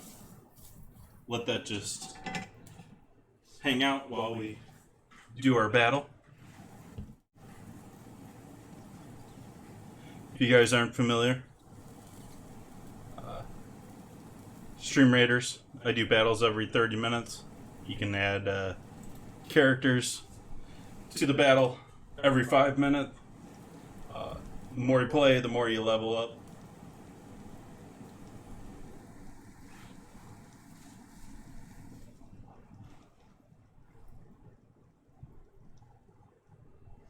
dark stuff taking first kills.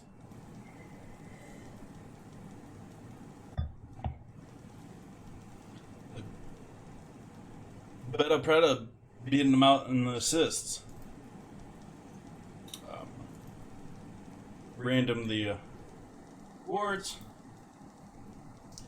And we'll move on to our next map. Oops. That one.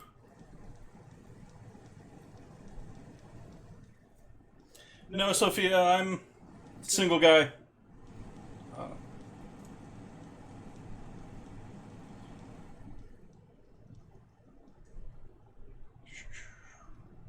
I'm gonna put him right there. Single guy. Live alone. Do 3 meals a night. I cook on Wednesdays, Fridays, and Sundays.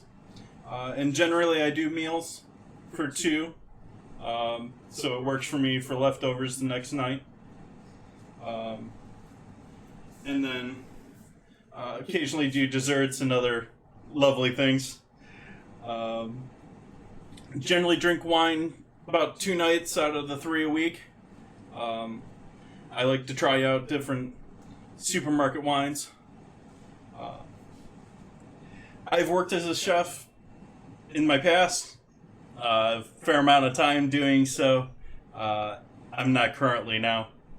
I have opened 2 restaurants as a chef.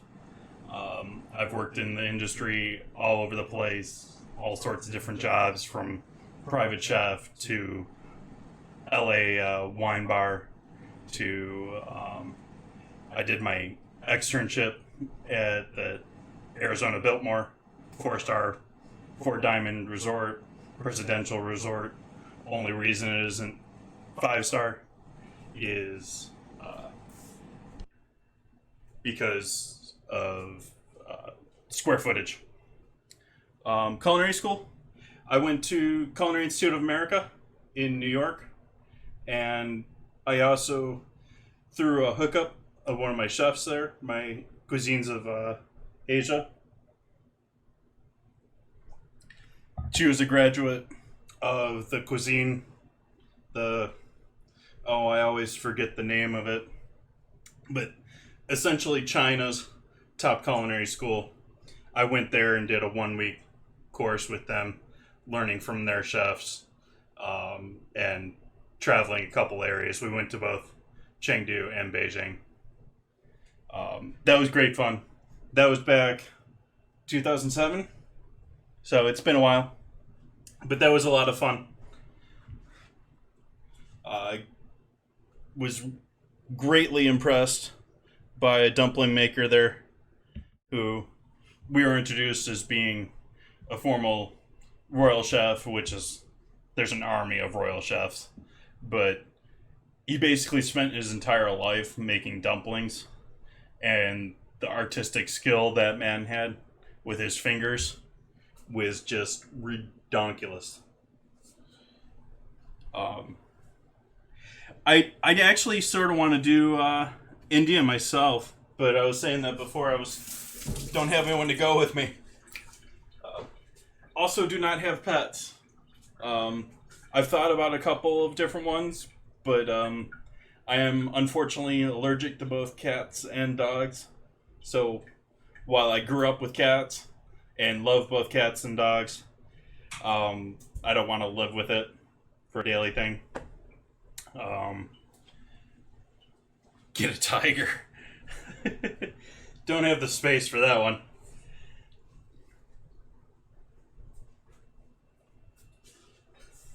So we got our water boiling for our rice now. Get ourselves a cup of rice.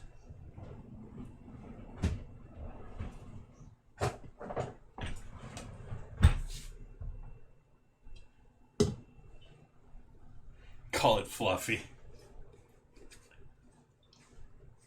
You want to pay the dinner bill?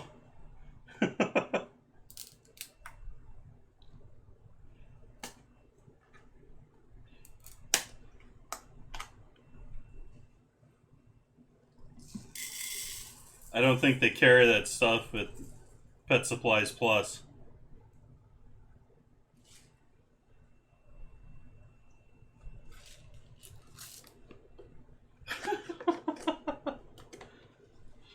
I'd be tempted. Don't push me.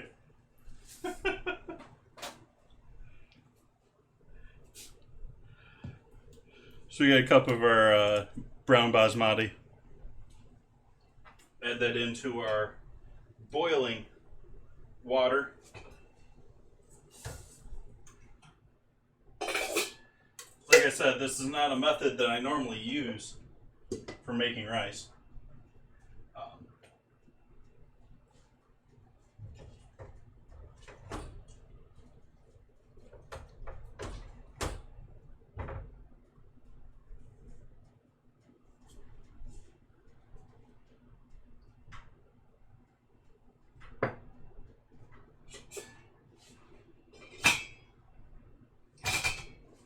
And that is going to simmer here for about 45 minutes. We need to add some moisture back here. Chickpeas are getting too dry. I think they're actually absorbing more moisture, which is good. But starting to stick.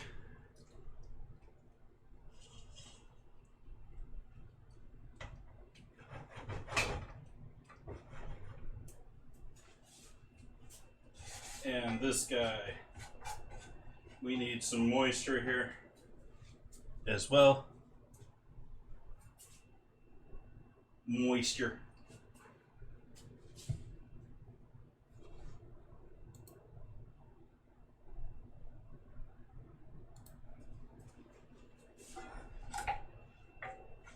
I'm torn. I'm almost wanting to leave this with these meatballs, but I think I'm going to blend it. Let me double check we got everything going here. Really, Big Davy? I like chickpeas.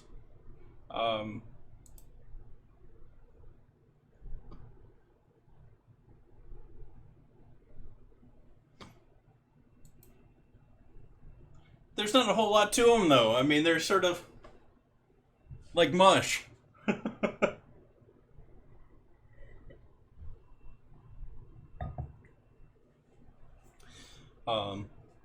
They're great. I haven't done it yet.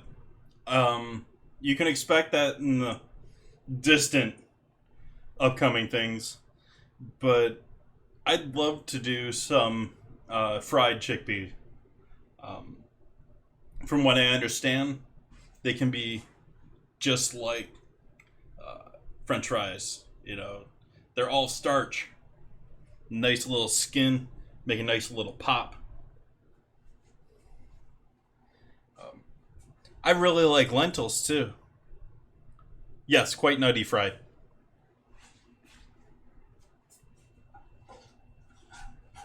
Let's check our recipe and see when I'm falling short here. This is looking like it's got more in here than I've got in here. Garam masala, salt. I do have that going.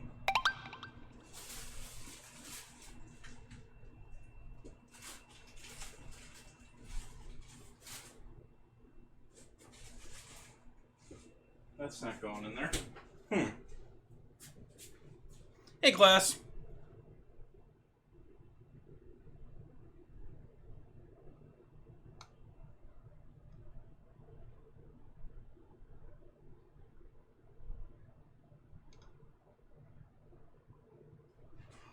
Yep, just gonna leave it like that. We're gonna add a little bit more moisture and let this blend up, and we'll finish it with our meatballs.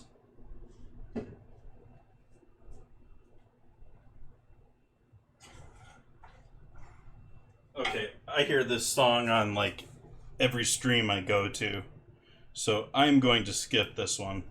Actually, I'm going to thumbs down that one.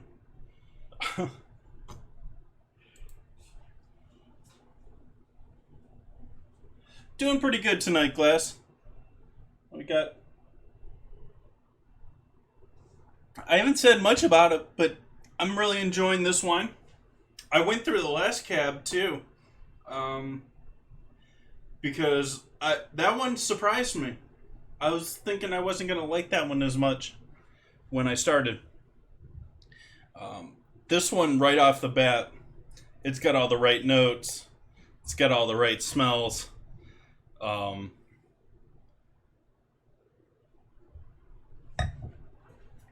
We got a tasty chickpea curry going on in the background here. That's hanging out back here and just stewing and getting better.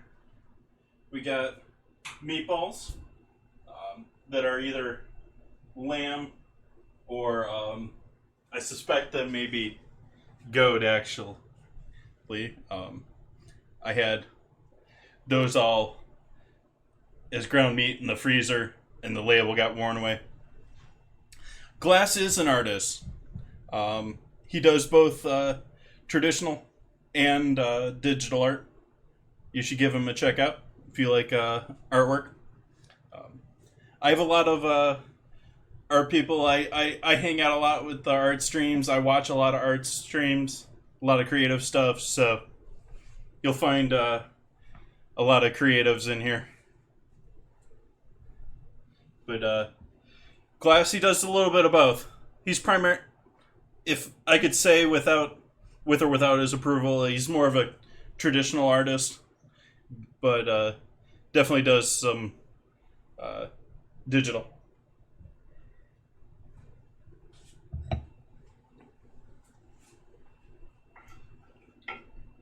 That is bubbling maybe a little hot. Yeah, let's turn that down.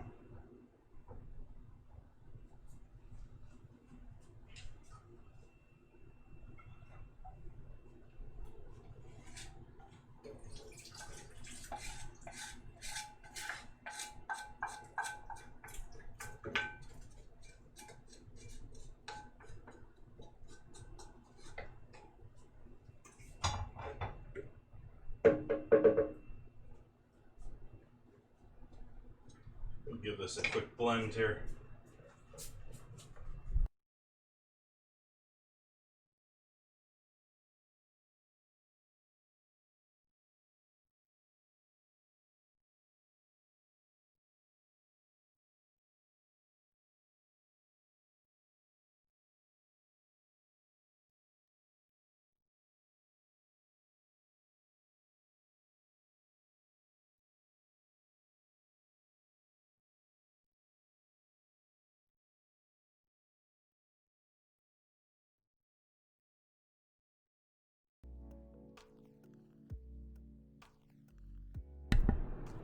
Of course, it actually helps if I actually turn on the music for you guys that I'm complaining about.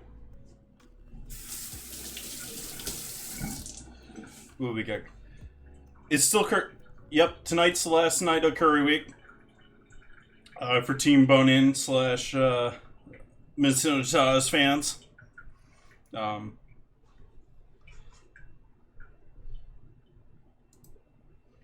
See if I can't do that quickly again here.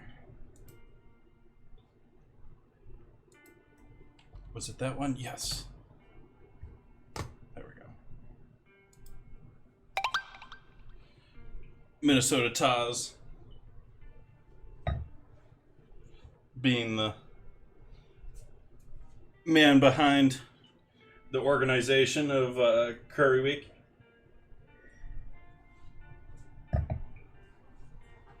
So we have our blended spices and onions going back in the pan here.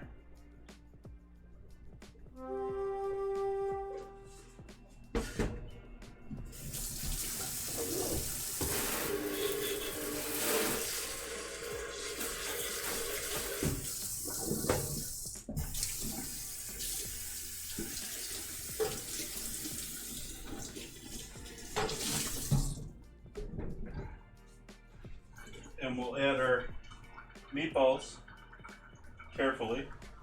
They want to move. Apparently not. into the curry.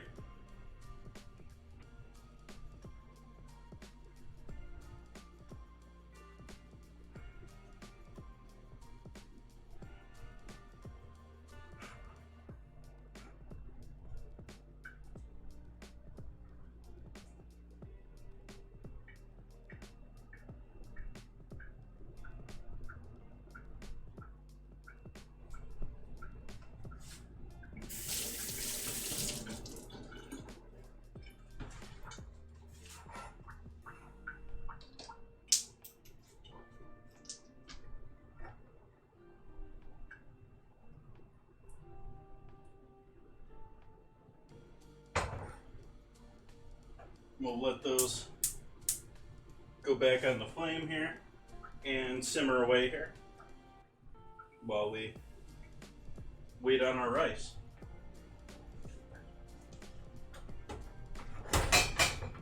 Oops. Sorry about the clanging.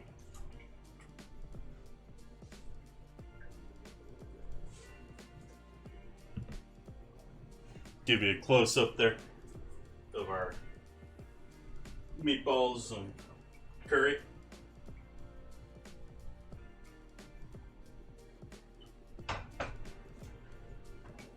We got our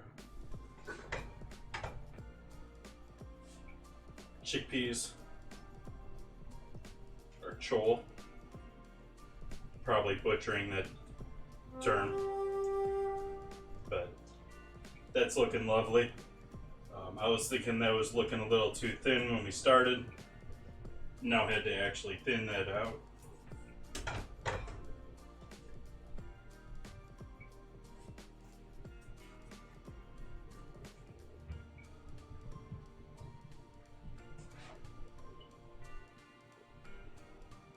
Chole. Thank you, Dale. Who dey who? Welcome your new name that I'm not familiar with.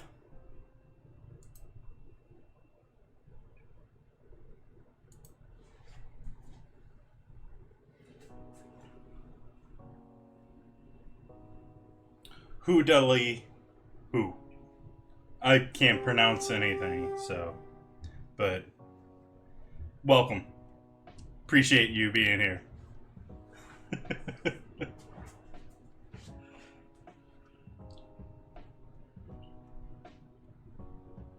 Curry cookies. That's an interesting one. Cheers from North Cal. What part of North Cal? I'm in Sonoma. Sonoma County.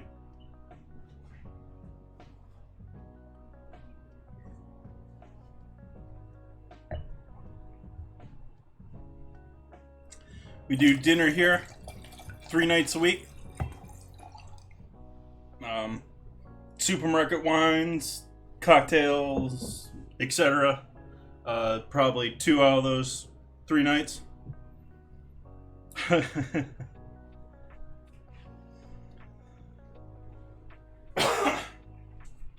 Glad to have you. I've been cooking. I've been live streaming my dinners now for about a year now. I am a former Mixer streamer, so I've just been here on Twitch the last 2 months or so.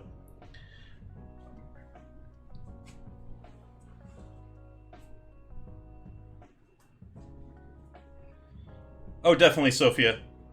I'll have him on the Discord. I did Friday too, so that's already up there.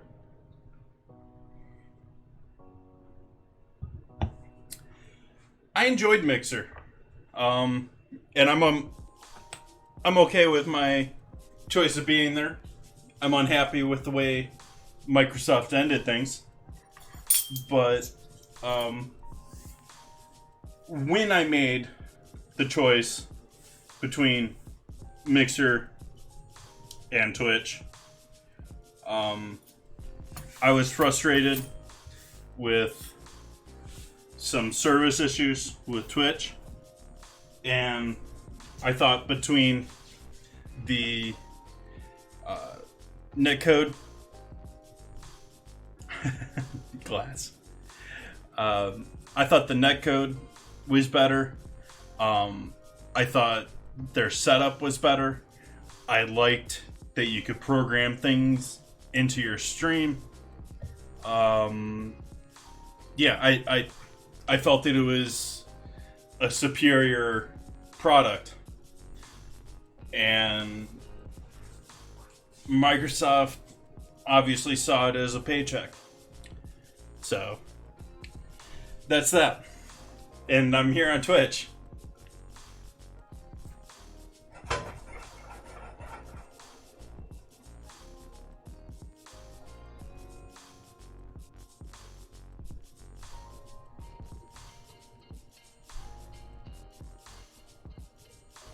Ginger.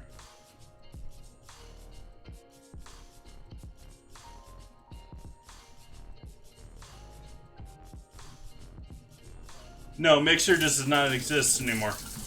Mixer has not existed for about 2 months now. They quit on all of us by tweet. Long and short of it, I don't think Microsoft was interested in Mixer itself for the long game. And that was right in the middle of the shitstorm of Me Too gamer stuff.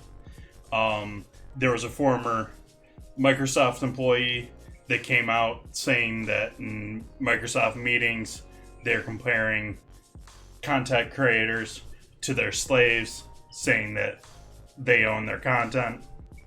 And that was all in that last weekend before all of a sudden, by tweet, we're now Facebook gaming. And then 90% of the people went to Twitch instead of Facebook.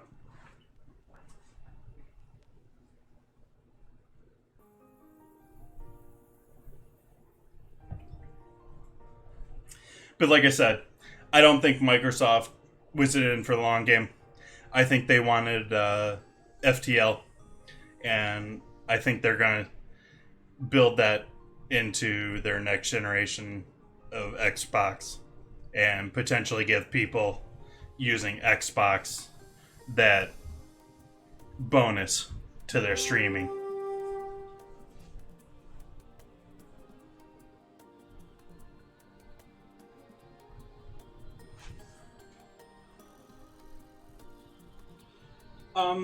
There were other reasons I chose Mixer. Bigger splash, smaller pond. I genuinely thought Microsoft was serious about it and actually wanted to develop it into a product.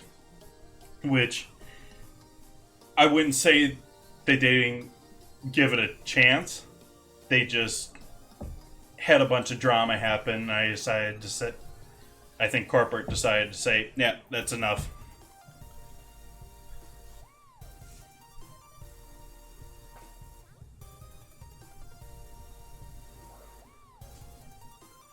Well, thank you, Sophia. I've had a very warm welcome here. I appreciate it. The streamers here have been great.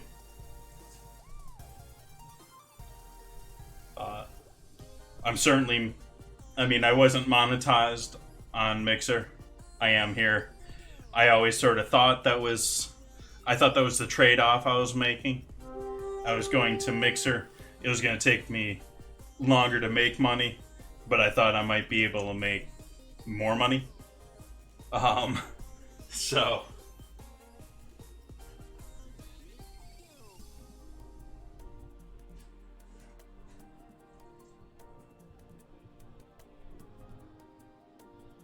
cut the heat on this. We're still waiting on our rice here.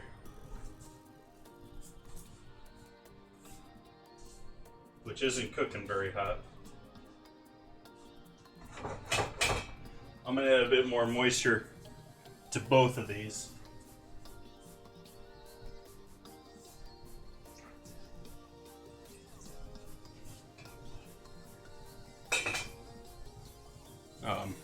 Glass, obviously. Glass Inco, obviously being another one of those mixer refugees.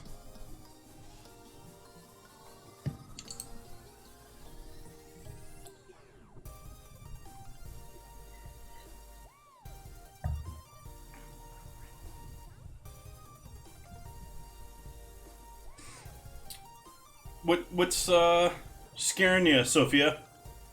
Thinking you're gonna get too many bots and trolls? I actually got my first troll on Twitch last night, or Friday, which I quickly shut down by streaming for trying to troll a stream with less than 20 people in it.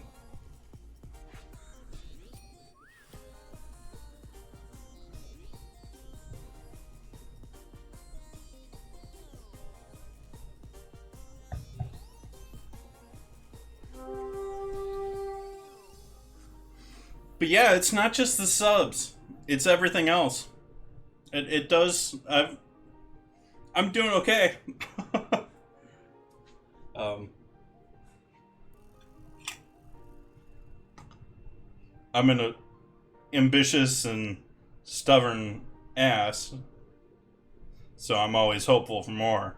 But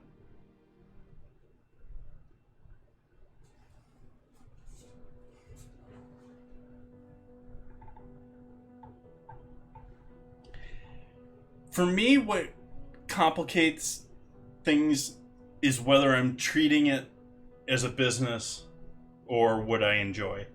This is what I enjoy.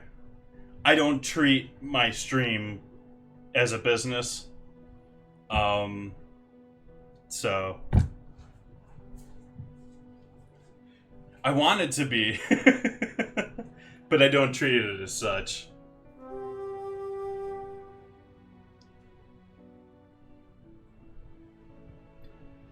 Yeah, I remember, Sophia. You've got all sorts of lovely photos there of cookies that you've done. I caught you doing your profile the other day on Team Bonin.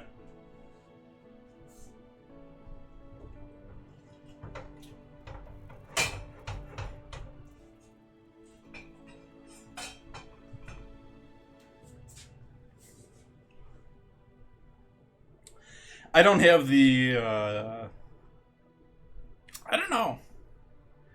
I'm much more rustic.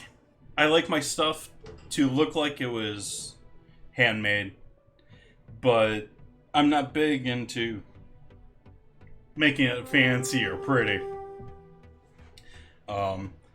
So I can't deal with the whole detail work of cookies, and I've toyed with it here and there, but I don't have that focus ability.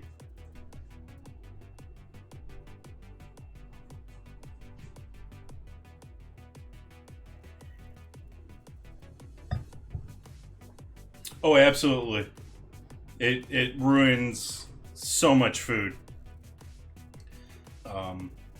When you try and take food and turn it into a business, you're immediately just cutting away the things that make it great, because you're trying to make a profit, which means you're to be frankly honest, to be successful in the food world, you're lying to your customer to be successful. And that's just not what I'm interested in. I'm not interested in mixing 19 pounds of margarine with 1 pound of butter and calling it butter.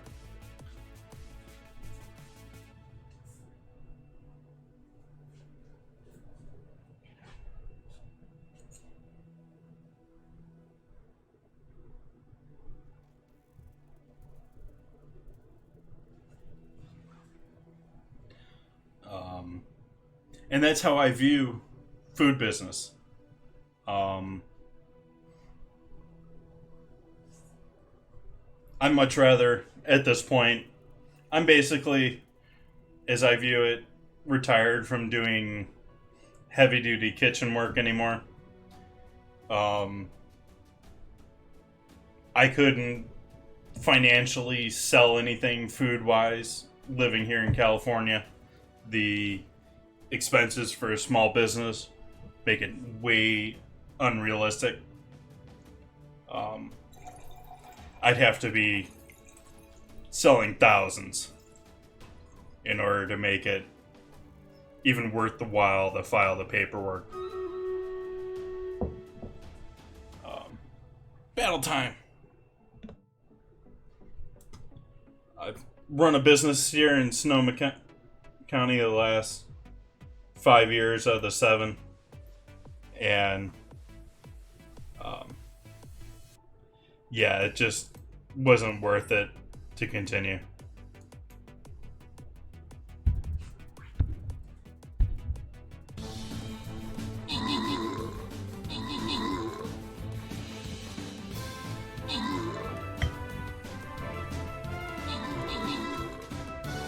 Shooting spider webs.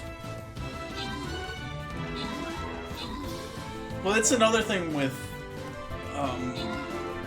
personal time versus work time.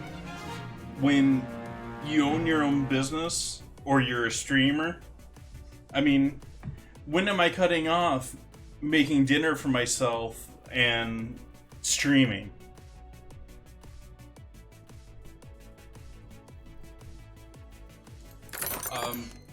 Staff are a bit of the pain, but not in the way that probably most people think.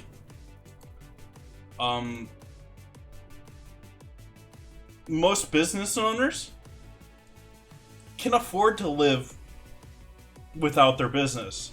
I mean, that's the whole point. They're making the investment hoping that they're going to make more out of it. And so they have to invest in their employees, for better or worse.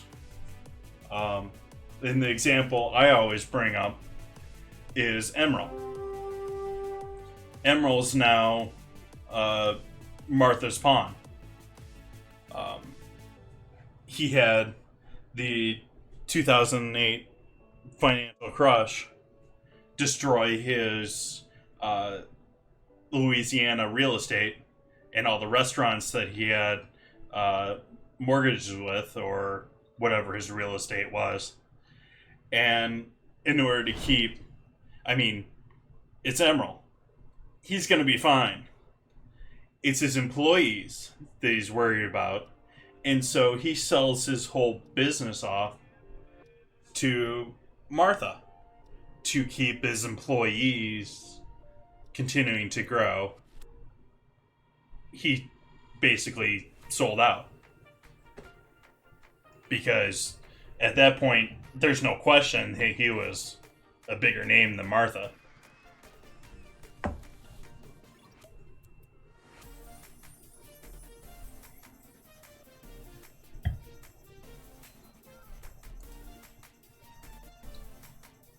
But that's the way it goes if you're doing businesses.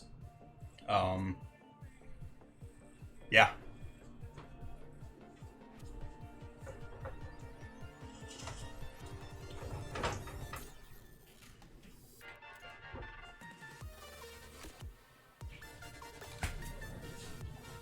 So his business is still survived. You know, his employees still have, well, I don't know now with COVID, but up until COVID, they were doing fine. It just killed his, like, TV and celebrity career.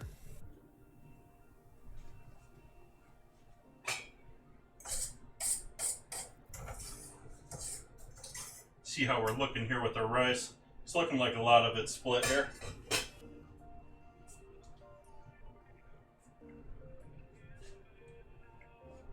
I can go with that.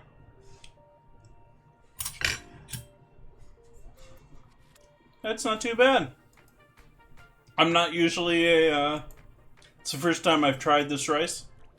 I'm not normally... I've had a couple of brown rices that I've enjoyed. That one's got a nice bite to it. It's got, it's cooked through nicely. There's no real, like, hardness to it. It's nice rice.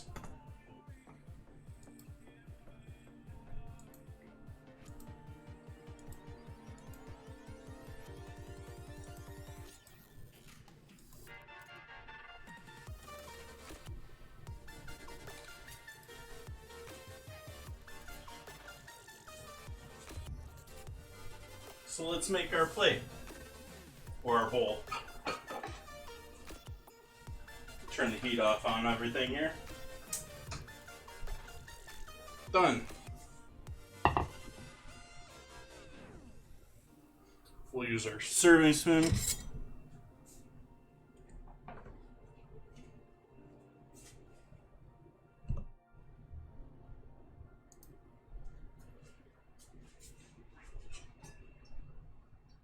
We've got our brown basmati,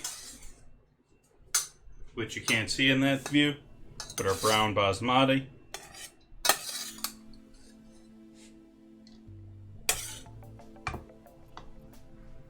The rice is more, I'll probably go through this tonight.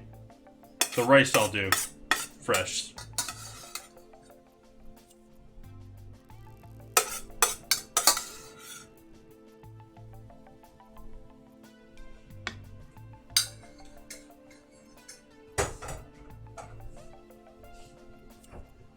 Grab a couple of our meatballs here.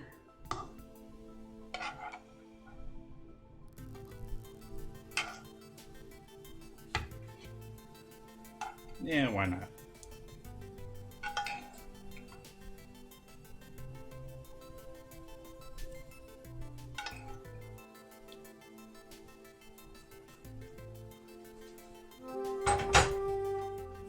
And lastly, our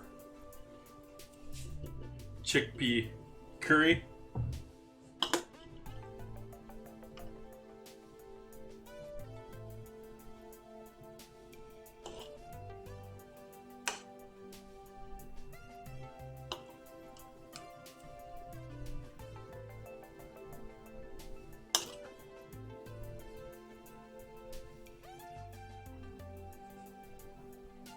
Yeah.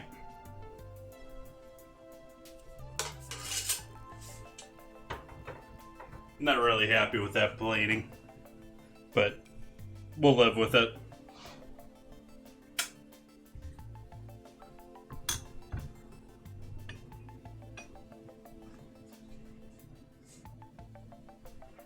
Thank you for joining me, Sophia. Thank you for the host, for the raid. Give ourselves a quick pick here for all that loveliness for the Instagram or the Twitter, for the Discord. Put everything on Discord, most things on Instagram, and some things on Twitter. Let's see what we can give some love to, who's still working out there tonight. Oh, let's see. Why don't we go hang out with Very Silly Hats? He stopped by earlier and is doing a little drawing.